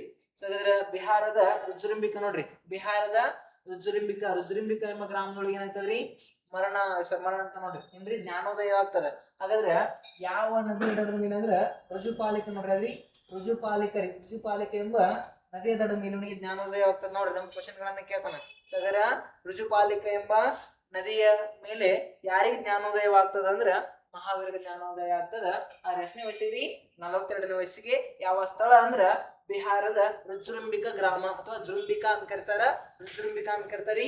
ಬಿಹಾರದ ರುಜುರುಂಬಿಕ ಗ್ರಾಮದೊಳಗ ಇವನಿಗೆ ಜ್ಞಾನೋದಯವಾಗ್ತದ ಮಹಾವೀರ ನೋಡ್ರಿ. ಆದ್ರೆ ಮಹಾವೀರ ತನ್ನ 42ನೇ ವಯಸ್ಸಿಗೆ ಯಾವ ಜ್ಞಾನವನ್ನು ಪಡ್ಕೊಂಡು ನೋಡಿದಾಗ ಕೈವಲ್ಯ ನೋಡ್ರಿ. ಕೈವಲ್ಯ ಜ್ಞಾನವನ್ನ ಪಡೆದುಕೊಂಡ ನೋಡ್ರಿ. ಕೈವಲ್ಯ ಜ್ಞಾನವನ್ನ ಪಡೆದುಕೊಂಡು ಏನ್ ಆಗ್ತಾನ್ರಿ? ಜೀನನಾದ ನೋಡ್ರಿ. ಕೈವಲ್ಯ ಜ್ಞಾನವನ್ನ ಪಡೆದುಕೊಂಡು ಜೀನನಾದ. ಮಹಾವೀರನು ತನ್ನ 42ನೇ ವಯಸ್ಸಿಗೆ ಕೈವಲ್ಯ ಜ್ಞಾನವನ್ನ ಪಡೆದುಕೊಂಡು ಜೀನನಾದನು ಅಂತೇಳಿ ಕರೀತಾರ. ಇದನ್ನು ಸಹಿತ ನೀವು ಮರೆಯಕ್ ಹೋಗ್ಬೇಡ್ರಿ. ಓಕೆ, ಈ ಕೈವಲ್ಯ ಜ್ಞಾನ ಅಂದ್ರೆ ಏನಪ್ಪಾ? ಕೈವಲ್ಯ ಜ್ಞಾನ ಅಂದ್ರ ಇಂದ್ರಿಯಗಳನ್ನ ನೋಡ್ರಿ. ಏನಂದ್ರ ಇಂದ್ರಿಯಗಳನ್ನ ನೋಡ್ರಿ. ಇಂದ್ರಿಯಗಳನ್ನು ನಿಗ್ರಹಿಸಿದವನು. ಅಂದ್ರೆ ಇಂದ್ರಿಯಗಳನ್ನು ನಿಗ್ರಹಿಸಿದವನು ಅಥವಾ ರಾಗ ಮತ್ತು ದ್ವೇಷವನ್ನು ಗೆದ್ದವನು. ರಾಗ ಮತ್ತು ದ್ವೇಷವನ್ನು ಗೆದ್ದವನ್ನ ನಾವೇನ್ ಕರಿತೀವಿ? ಜೀನ ಅಂತ ಕರಿತೀವ್ರಿ. ಕ್ವಶನ್ ಕೇಳ್ತಾರಿ. ಸರ ಮಹಾವೀರ ಯಾವ ಜ್ಞಾನೋದಯವನ್ನು ಪಡೆದುಕೊಂಡರಿ? ಕೈವಲ ಜ್ಞಾನವನ್ನು ಪಡೆದುಕೊಂಡು ಏನಾದರಿ? ಜೀನಾದ. ಜೀನ ಅಂದ್ರೆ ಏನು? ಜೀನ ಎಂಬ ಪದಾರ್ಥ ಅಂದ್ರೆ ಏನಂದ್ರ ನೋಡ್ರಿ, ಇಂದ್ರಿಯಗಳನ್ನು ನಿಗ್ರಹಿಸಿದವನು. ಇಂದ್ರಿಯಗಳ ಪಂಚೇಂದ್ರಿಯಗಳನ್ನ ಬರ್ತವ್ರಿ ಸರ್, ಅಂತ ಇಂದ್ರಿಯಗಳನ್ನ ನಿಗ್ರಹಿಸಿದವನನ್ನು ನಾವು ಜೀನ ಅಂತ ಕರಿತೀವಿ. ಹಾಗಾದ್ರೆ ನೋಡ್ರಿ, ರಾಗ ಮತ್ತು ದ್ವೇಷಗಳನ್ನ ಜಯಿಸಿದವನು ಕೂಡ ಜೀನ ಅಂತ ಕರಿತೀವಿ. ಇದು ನಮ್ಗೆ ಗೊತ್ತಿರ್ಬೇಕು ನೋಡ್ರಿ. ಯಾಕೆ ನಿಮ್ಗೆ ಇನ್ನೊಮ್ಮೆ ಸರ್, ತಂದೆಯನ್ನು ಗಮನಿಸಿದಾಗ ಸಿದ್ಧಾರ್ಥ ರೀ, ತಾಯಿಯನ್ನು ತ್ರಿಶೂಲಾದೇವಿ ಆಗಿರ್ತಾಳ. ಹಾಗಾದ್ರ ಮೂಲ ಹೆಸರು ವರ್ಧಮಾನ. ಅದರ ಎಲ್ಲಿ ಜನಿಸ್ತಾನ ಇವ? ವೈಶಾಲಿಯ ಕುಂಡಲಿ ಒಣದೊಳಗ್ರಿ. ಅದರ ಮರಣ ಬಿಹಾರದ ಪಾವುಕರೊಳಗ ಜನವರಿ ಜನಿಸ್ತಾನ 1599 ಮರಣ ಹೊಂದಿದ್ದು 527 ಸರ್, ಮಗಳೇನಾಗಿರ್ತಾಳ? ಅನಜ ಆಗಿರ್ತಾಳ್ರಿ. ಅಳಿಯ ಮಾಲಿ ಆಗಿರ್ತಾನ. ಗುರು ನೋಡಿದಾಗ ಕೋಸಲಾಗಿರ್ತಾನ. ಎಷ್ಟನೇ ವಯಸ್ಸಿಗೆ ಜ್ಞಾನೋದಯ ಆಗ್ತದ ಅಂದ್ರ 42ನೇ ವಯಸ್ಸಿಗೆ. ಹಾಗಾದ್ರೆ ಮನಿ ಬಿಟ್ಟು ಸಂಸಾರವನ್ನ ತ್ಯಾಗ ಮಾಡಿದ ಯಾವಾಗಲ್ಲಿ? 30ನೇ ವಯಸ್ಸಿಗೆ ಸರ್. ಯಾವ ರಾಜ್ಯ? ಬಿಹಾರ ರಾಜ್ಯದ ಅದ್ರಿ ರುಜುರಿಮಿಕ ಗ್ರಾಮದೊಳಗ ಜ್ಞಾನೋದಯವಾಗ್ತದ. ಅದು ಯಾವ ನದಿ ಅದರ ಮೇಲೆ? ರುಜುಪಾಲಿಕ ನೋಡ್ರಿ. ಅದು ಯಾವ ಜ್ಞಾನ ಪಡೆದುಕೊಂಡು? ಕೈವಲ ಜ್ಞಾನ ಪಡೆದುಕೊಂಡು ಜೀನನಾದ. ಜೀನನ ಅಂದ್ರೆ ಇಂದ್ರಿಯಗಳನ್ನು ನಿಗ್ರಹಿಸಿದವನು ಅಥವಾ ರಾಗ ಮತ್ತು ದ್ವೇಷವನ್ನು ಗೆದ್ದವನು ಅಂತೇಳಿ ಕರೀತಾರ. ಅರ್ಥ ಆಗೈತೆ ಅಂತ ಅನ್ಕೊಂಡಿನಿ, ನೆನಪಿರಿ. ಹಾಗಾದ್ರೆ ನಂತರ ಏನ್ ಇಂಪಾರ್ಟೆಂಟ್ ರೀ? ಏನ್ ನಮ್ಗೆ ಇಂಪಾರ್ಟೆಂಟ್ ಆಗಿರ್ತದ ನೋಡಿದಾಗ ನೋಡ್ರಿ, ಏನ್ ಇಂಪಾರ್ಟೆಂಟ್ ಆಗಿರ್ತದ ನೋಡಿದಾಗ ಇಲ್ಲಿ ನೋಡ್ರಿ, ಸಹೋದರ ಬುದ್ಧ ಏನ್ ಮಾಡ್ತಾನ್ರಿ? ಒಂದಿಷ್ಟು ಬೋಧನೆಗಳನ್ನ ಬೋಧಿಸ್ತಾನ, ಆಯ್ತಾ? ಹಾಗಾದ್ರೆ ಬುದ್ಧನ ಬೋಧನೆಗಳನ್ನ ನಾವು ಪಂಚರತ್ನಗಳಂತ ಕರಿತೀವ್ರಿ, ತ್ರಿರತ್ನಗಳಂತ ಕರಿತೀವಿ. ಓಕೆ ಸಹೋದರ, ಬುದ್ಧನ ಬೋಧನೆಗಳನ್ನು ನಾವೇನ್ ಕರಿತೀವಿ? ಪಂಚರತ್ನಗಳು. ಏನಂತ ಕರಿತೀವಿ? ಪಂಚರತ್ನಗಳಂತ ಕರಿತೀವಿ. ಓಕೆ ಸರ್, ಜೈನ ಧರ್ಮದ ಪಂಚರತ್ನಗಳ ಯಾವಂತ ಕೇಳ್ತಾನ್ರಿ. ಜೈನ ಧರ್ಮದ ಪಂಚರತ್ನಗಳ ಯಾವಂತ ತಿಳ್ಕೊಂಡು, ಆದ್ರೆ ಜೈನ ಧರ್ಮದ ಪಂಚರತ್ನಗಳನ್ನು ಗಮನಿಸಿದಾಗ ನೋಡ್ರಿ, ಯಾವ್ದಂದ್ರ ಸತ್ಯರಿ. ಯಾವ್ದು? ಸತ್ಯರಿ. ನೋಡಿದಾಗ ಅಹಿಂಸೆ. ಯಾವ್ದು? ಅಹಿಂಸೆ. ನಂತರ ನೋಡಿದಾಗ ಯಾವ್ದು? ಆಸ್ತೇಯರಿ. ಯಾವ್ದು? ಆಸ್ತೇಯರಿ. ಆಸ್ತೇಯ. ಇನ್ನೊಂದು ನೋಡಿದಾಗ ಅಪರಿಗ್ರಹ. ಅಪರಿಗ್ರಹರಿ. ಇನ್ನೊಂದು ನೋಡಿದಾಗ ಬ್ರಹ್ಮಚರ್ಯ. ನೋಡಿ, ಆಚಾರ್ಯ ಇದು ಬ್ರಹ್ಮಚರ್ಯ ಅಂತ ಬ್ರಹ್ಮಚರ್ಯ. ಓಕೆ, ನೆನ್ಬಿಡ್ಬೇಕು ಸರ್. ಇಲ್ಲಿ ಜೈನ ಧರ್ಮದ ನೋಡ್ರಿ, ಜೈನ ಧರ್ಮದ ಪಂಚರತ್ನ ಅಂತ ಕರಿತೀವ್ರಿ. ಹಾಗಾದ್ರೆ ಇಲ್ಲೇ ಬೋಧನೆಗಳನ್ನ ಬೋಧಿಸ್ತಾನ್ರಿ. ಮಹಾವೀರನು ಬೋಧಿಸಿದ ಬೋಧನೆಗಳನ್ನ ನಾವು ಪಂಚರತ್ನ ಅಂತ ಕರಿತೀವಿ. ಪಂಚರತ್ನ ಇದ್ರೊಳಗ ನಿಮ್ಗೆ ಗೊತ್ತದ್ರಿ, 4 ಬೋಧನೆಗಳು ಯಾರು ಓದವಿಲ್ಲಿ? ಪಾರ್ಶ್ವನಾಥ ಅನ್ನೋದು. ಅಷ್ಟೇ ಅವ್ರಿ, ಪಾರ್ಶ್ವನಾಥ ಅನ್ನೋದು 4 ಬೋಧನೆಗಳು. ಬಟ್ ಇನ್ನೊಂದು ಬೋಧನೆಯನ್ನು ಸೇರಿಸ್ತಾನ, ಅದಕ್ಕೆ ಯಾವ್ದಂದ್ರ ಬ್ರಹ್ಮಚರ್ಯ ಅಂತ ತಿಳ್ಕೊಂಡು. ಹಾಗಾದ್ರೆ ಒಟ್ಟಾರೆಯಾಗಿ 5 ಬೋಧನೆಯನ್ನು ಹೇಳ್ತಾನ. ಅದ್ರೊಂದು ಸತ್ಯ ರೀ. ಸತ್ಯ ಅಂದ್ರೆ ಯಾವಾಗ್ಲೂ ಸತ್ಯನ ಹೇಳುವುದ್ರಿ. ಹಾಗಾದ್ರ ಹಿಂಸೆ ನೋಡ್ರಿ, ಹಿಂಸೆಯನ್ನ ಮಾಡದಿರೋದು ನೋಡ್ರಿ, ಜೈನ ಧರ್ಮದ ಮೂಲ ತತ್ವ ಇದು. ಅತಿ ಹೆಚ್ಚು ಅವರು ಇದಕ್ಕೆ ಪ್ರಾಮುಖ್ಯತೆಯನ್ನ ಕೊಡ್ತಾರೆ ನೋಡಿದಾಗ ಹಿಂಸೆಗೆ. ನೋಡ್ರಿ, ಹಿಂಸೆಗೆ ಪ್ರಾಮುಖ್ಯತೆ ಕೊಡ್ತಾರಂದ್ರ ಹಿಂಸೆಯನ್ನ ಮಾಡದಿರುವುದು. ಜಗತ್ತಿನೊಳಗ ಯಾವುದೇ ಸೂಕ್ಷ್ಮ ಜೀವಿಗೆ ಸಹಿತ ಹಿಂಸೆ ಆಗ್ಬಿಡೋದು ತಿಳ್ಕೊಂಡು ಯಾವ ಧರ್ಮ ಅಂದ್ರ ಜೈನ ಧರ್ಮ ಇಲ್ಲೇ ಹೇಳ್ತದ. ಓಕೆನಾ? ಈ ಕಾರಣಕ್ಕಾಗಿ ಅವರು ನೋಡ್ರಿ ಮಾಸ್ಕ್ ಗಳನ್ನ ಹಾಕೊಂಡ್ರೆ ಹೇಳ್ತಾರ, ನಾವು ಉಸಿರಾಟ ಮಾಡ್ಬೇಕಾದ್ರ ಸೂಕ್ಷ್ಮ ಜೀವಿಗಳು ನಮ್ಮ ಒಂದು ಬಾಯಿಯೊಳಗೆ ಹೋಗಿ ಮರಣ ಹೊಂತ ತಿಳ್ಕೊಂಡು ಮಾಸ್ಕ್ ಗಳನ್ನ ಹಾಕ್ತಾರ ಅವರು. ಓಕೆ, ಇರ್ಲಿ ಸರಿ. ನೋಡ್ರಿ, ಇನ್ನು ಅಹಿಂಸೆ ಅಹಿಂಸೆ ಮಾಡದಿರೋದು. ಇನ್ನು ಆಸ್ತಿ ಅಂದ್ರೆ ಯಾವ್ದಂದ್ರ ಕಳ್ಳತನ ರೀ. ಕಳ್ಳತನ ನೋಡ್ರಿ, ಯಾವ್ದ್ರಿ? ಕಳ್ಳತನ ಮಾಡದಿರೋದು. ಆಸ್ತಿ ಅಂದ್ರೆ ಕಳ್ಳತನ ಮಾಡದಿರೋದು. ಅದೇ ರೀತಿ ಅಪರಿಗ್ರಹ ಅಂದ್ರೆ ಏನಂದ್ರ ನೋಡ್ರಿ, ಅತಿ ಹೆಚ್ಚಿನ ಆಸ್ತಿಯನ್ನ ಗಳಿಸದೇ ಇರುವುದು. ಓಕೆನಾ? ಅತಿ ಹೆಚ್ಚಿನ ಆಸ್ತಿನ ಗಳಿಸದೇ ಇರುವುದು. ಇನ್ನ ಬ್ರಹ್ಮಚರ್ಯ ಅಂದ್ರೆ ಅವ್ರ ಬ್ರಹ್ಮಚರ್ಯನ ಪಾಲನೆ ಮಾಡ್ಬೇಕು ಅಂತ ಹೇಳ್ತಾರೆ. ಓಕೆ ಸರಿ. ಇವು ಪಂಚರತ್ನಗಳು ಅಂತ ಕರಿತೀವಿ. ಮಹಾವೀರನ ಏನ್ ಕರಿತೀವಿ? ಪಂಚರತ್ನಗಳು ಅಂತ ಕರಿತೀವಿ, ಮರಿಬೇಡ್ರಿ.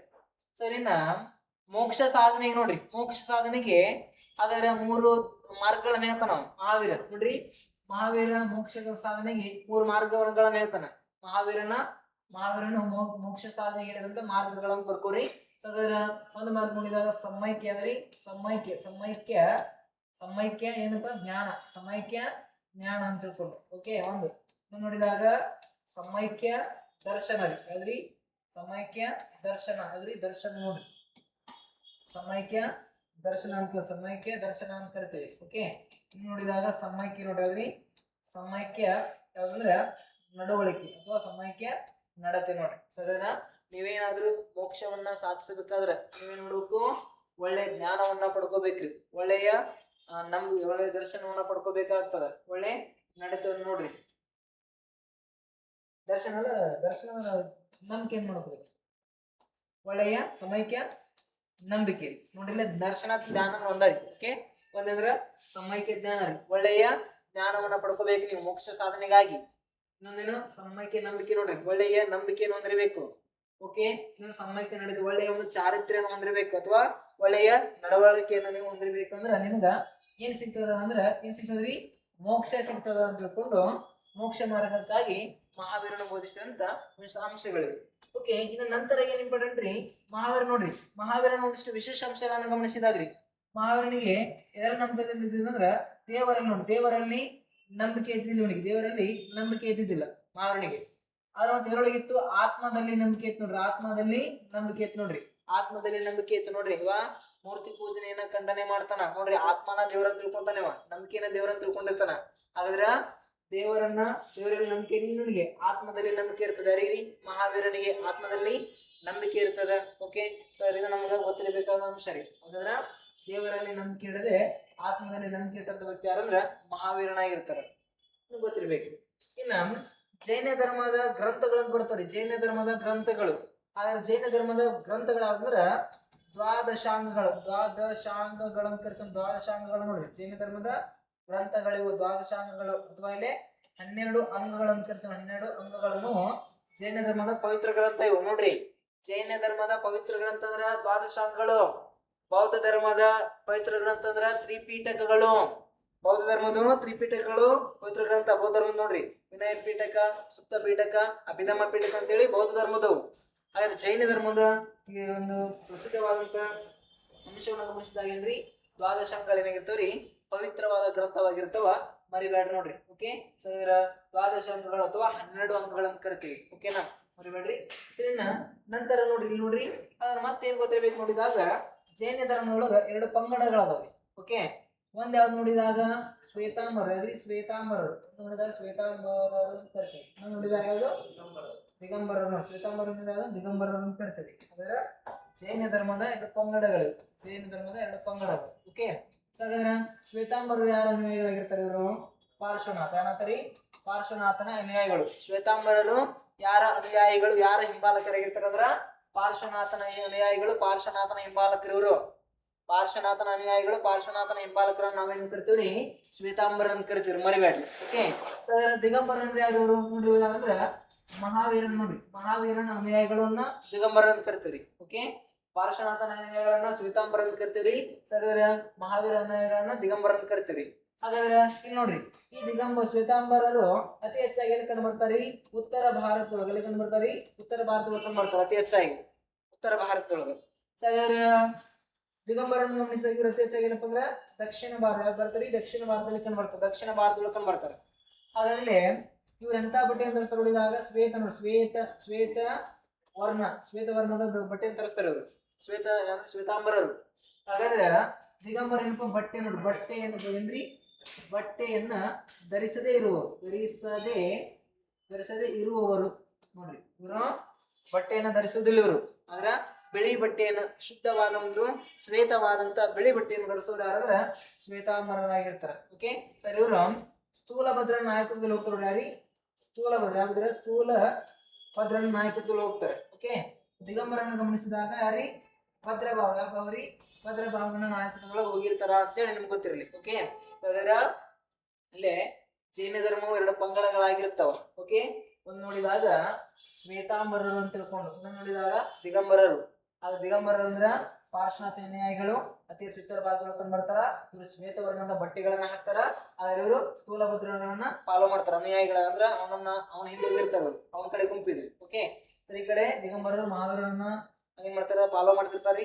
ಸಗದ್ರ ದಕ್ಷಿಣ ಭಾರತ ಕಂಡು ಬರ್ತಾರ, ಬಟ್ಟೆ ಧರಿಸದೇ ಇರುವವರು. ಓಕೆ, ಸಗದ್ರ ಭದ್ರಭಾವನ ಅನುಯಾಯಿಗಳಾಗಿರ್ತಾರ, ಅಂದ್ರ ಭದ್ರಭಾವನ ಹಿಂಬಾಲಕರು. ಓಕೆನಾ, ಮರಿಬೇಡ್ರಿ. ಇದು ಶ್ವೇತಾಂಬರ ಮತ್ತು ದಿಗಂಬರ ಅಂತ ತಿಳ್ಕೊಂಡು ಜೈನ ಧರ್ಮದ 2 ಪಂಗಡಗಳಾಗಿರ್ತವೆ, ಜೈನ ಧರ್ಮದ 2 ಪಂಗಡಗಳಾಗಿರ್ತವೆ, ಮರಿಬೇಡ್ರಿ. ಓಕೆ, ಇನ್ನು ನಂತರ ಏನ್ ಇಂಪಾರ್ಟೆಂಟ್ ಅಂದ್ರೆ ನೋಡ್ರಿ, ಈ ಜೈನ ಧರ್ಮದ ಒಂದಷ್ಟು ಬೆಂಬಲವಾಗಿ ನಿಂತ ಅರಸರನ್ನ ಗಮನಿಸಿದಾಗ್ರಿ ನೋಡ್ರಿ, ಇಲ್ಲಿ ನಮ್ಗೆ ಏನ್ ಕಂಡು ಬರ್ತದೆ ನೋಡಿದಾಗ ಇಲ್ಲೇ ಮೌರ್ಯ ಸಾಮ್ರಾಜ್ಯ ಅಂತದ್ರಿ, ಮೌರ್ಯ ಸಾಮ್ರಾಜ್ಯ. ಓಕೆ, ಮೌರ್ಯ ಸಾಮ್ರಾಜ್ಯ. ಆದ್ರೆ ಈ ಮೌರ್ಯ ಸಾಮ್ರಾಜ್ಯದ ಸ್ಥಾಪಕನಾದಂತ ಯಾರು? ಚಂದ್ರಗುಪ್ತ ಮೌರ್ಯ. ಯಾವ್ರಿ? ಚಂದ್ರಗುಪ್ತ ಮೌರ್ಯ. ಚಂದ್ರಗುಪ್ತ ಮೌರ್ಯ ಆಡಳಿತ ಮಾಡ್ಬೇಕಾದ್ರ ನೋಡ್ರಿ ಇಲ್ಲಿ ಆಡಳಿತ ಮಾಡ್ತಾನವ ಪಾಟಲಿಪುತ್ರದೊಳಗೆ ಏನ್ ಮಾಡ್ತಾನ? ಆಡಳಿತ ಮಾಡ್ತಾನ್ರಿ. ಆದ್ರೆ ಚಂದ್ರಗುಪ್ತನು ಪಾಟಲಿಪುತ್ರವನ್ನ, ಬಿಹಾರದ ಪಾಟಲಿಪುತ್ರವನ್ನ ರಾಜಧಾನಿಯನ್ನಾಗಿ ಇಟ್ಟುಕೊಂಡು ಆಡಳಿತ ಮಾಡುವ ಸಂದರ್ಭದೊಳಗ ಅವನಿಗೆ ಏನಾಗ್ತದ ಅಂದ್ರ ನೋಡಿ, ಅವನ ಸಾಮ್ರಾಜ್ಯದೊಳಗ 12 ವರ್ಷಗಳ ಕಾಲ ಭೀಕರವಾದ ಬರಗಾಲ ಬರ್ತದೆ ಅಂತ ಹೇಳ್ತಾರಂತ. ಓಕೆ, ಈ ಕಾರಣಕ್ಕಾಗಿ ಅವ ಏನ್ ಮಾಡ್ತಾನ ನೋಡ್ರಿ, ಭದ್ರಬಾಹು ಭದ್ರಬಾಹು ಎಂಬ ಗುರುವಿನೊಂದಿಗೆ ತನ್ನ ಸಾಮ್ರಾಜ್ಯವನ್ನು ಬಿಡ್ತಾನ್ರಿ. ತನ್ನ ಮಗನಾದಂತ ಬಿಂದುಸಾರನಿಗೆ ವಹಿಸ್ತಾನ್ರಿ. ಬಿಂದುಸಾರನಿಗೆ ವಹಿಸಿ ಸಾಮ್ರಾಜ್ಯವನ್ನು ವಹಿಸಿ ನೋಡ್ರಿ, ಭದ್ರಬಾಹುನಾದ ಗುರು, ಜೈನ ಧರ್ಮದ ಗುರು ಆದಂತ ಭದ್ರಬಾಹುನೊಂದಿಗೆ ನೋಡ್ರಿ ಪಾಟಲಿಪುತ್ರದಿಂದ ಎಲ್ಲಿ ಬರ್ತಾನ ನೋಡಿದಾಗ ಶ್ರವಣ ಬೆಳಗೊಳ್ರಿ, ಶ್ರವಣ ಬೆಳಗೊಳಕ್ಕ ಬರ್ತಾನ. ಓಕೆ, ಏನ್ ಮಾಡ್ತಾನ ಇಲ್ಲಿ, ಚಂದ್ರಗುಪ್ತ ಮೌರ್ಯನಿಗೆ 12 ವರ್ಷಗಳ ಕಾಲ ಬರಗಾಲ ಬೀರ್ತದೆ ಅಂತ ಗೊತ್ತಾಗ್ತದೆ ತನ್ನ ಸಾಮ್ರಾಜ್ಯದೊಳಗ. ಈ ಕಾರಣಕ್ಕಾಗಿ ಪಾಟಲಿಪುತ್ರವನ್ನು ಬಿಟ್ಟುಕೊಟ್ಟು ಮೌರ್ಯ ಸಾಮ್ರಾಜ್ಯವನ್ನು ಬಿಟ್ಟು ನೇರವಾಗಿ ಭದ್ರಬಾಹು ಎಂಬ ಒಂದು ಜೈನ ಸನ್ಯಾಸಿ ಹತ್ರ ಜೈನ ಧರ್ಮವನ್ನು ಸ್ವೀಕಾರ ಮಾಡಿಕೊಂಡು ಅಲ್ಲಿಂದ ನೋಡ್ರಿ ಕರ್ನಾಟಕದ ಹಾಸನ ಜಿಲ್ಲೆ ಶ್ರವಣಬೆಳಗೊಳಕ್ಕೆ ಬಂದು ವಾಸ ಮಾಡ್ತಾನ. ಹಾಗಾದ್ರೆ ಇವನು ವಾಸ ಮಾಡಿದ ಆ ಬೆಟ್ಟವನ್ನು ನಾವೇನಂತಂದ್ರೆ ಚಂದ್ರಗಿರಿ. ಯಾವ್ದಿರಿ? ಚಂದ್ರಗಿರಿ ಬೆಟ್ಟ ಅಥವಾ ಸಣ್ಣ ಬೆಟ್ಟ ಅಂತಂದ್ರೆ ಯಾವ್ದು? ಸಣ್ಣ ಬೆಟ್ಟ ನೋಡ್ರಿ, ಸಣ್ಣ ಬೆಟ್ಟ ನೋಡ್ರಿ. ಅದರ ಶ್ರವಣಬೆಳಗೊಳದೊಳಗ ನೀವು ನೋಡಿರ್ತೀರಿ ಅಪೋಸಿಟ್ ಆಗಿ 2 ಬೆಟ್ಟಗಳು ಕಂಡು ಬರ್ತಾವ. ಒಂದು ವಿಂಧ್ಯಗಿರಿ, ಇನ್ನೊಂದು ಚಂದ್ರಗಿರಿ. ಹಾಗಾಗಿ ಚಂದ್ರಗಿರಿ ಬೆಟ್ಟದೊಳಗ ಯಾರು ವಾಸ ಮಾಡ್ತಾರಂದ್ರ ಈ ಒಂದು ಚಂದ್ರಗುಪ್ತ ಮೌರ್ಯ ವಾಸ ಮಾಡಿದ. ಅಲ್ಲೇ ಏನ್ ಮಾಡ್ತಾ ನೋಡಿದಾಗ ಚಂದ್ರಗಿರಿ ಬಸದ್ರಿ. ಚಂದ್ರಗಿರಿ ಬಸದಿಯನ್ನು ಏನ್ ಮಾಡಿದ ನಿರ್ಮಾಣ ಮಾಡಲಿ ಅಂತ ತಿಳ್ಕೊಂಡು ಗೊತ್ತಿರಬೇಕಾಗ್ತದ. ಆಗ ನೋಡ್ರಿ, ಈ ಚಂದ್ರಗಿರಿ ಬಸದಿ ನಿರ್ಮಾಣ ಮಾಡಿ ಕೊನೆಯದಾಗಿ ತನ್ನ ಚಂದ್ರಗಿರಿ ಒಳಗ ಅಥವಾ ಬೆಟ್ಟದೊಳಗೆ ಏನ್ ಮಾಡ್ತಾನ್ರಿ, ಸಲ್ಲೇಖನ ವ್ರತವನ್ನಾದ್ರಿ. ಸಲ್ಲೇಖನ ವ್ರತವನ್ನ ಮಾಡುವುದರೊಂದಿಗೆ ಮರಣವನ್ನು ಅಂತಾನ. ಯಾರಂದ್ರ ಜೈನ ಧರ್ಮದ ಯಾವುದು ಮೌರ್ಯ ಸಾಮ್ರಾಜ್ಯ ಸ್ಥಾಪಕನಾದಂತ ಯಾರು? ಚಂದ್ರಗುಪ್ತ ಮೌರ್ಯ. ಇದು ನಮಗ ಗೊತ್ತಿರಬೇಕಾದ ಅಂಶ. ಹಾಗಾದ್ರೆ ಇಲ್ಲೇ ನೋಡ್ರಿ ಶಿವಕೋಟಾಚಾರ್ಯ ಕೃತಿನ ಬರೀತಾನ್ರಿ. ಯಾವ್ದು ಶಿವಕೋಟಾಚಾರ್ಯ? ಒಡ್ಡಾರದನಿ. ಹಾಗಾದ್ರ ಇವನು ಬಂದಿದ್ನ ನೋಡ್ರಿ, ಇವನು ಭಾರತಕ್ಕೆ ಬಂದಿದ್ದ ಅನ್ನೋ ಶ್ರಮಗಳಕ್ಕೆ ಬಂದ ಅಂತ ಹೇಳಿ ಶಿವಕೋಟ್ಯಾಚಾರ್ಯನ ಯಾವ್ದ್ರಿ? ಒಡ್ಡಾರಾಧನೆ. ಯಾವ್ದ್ರಿ?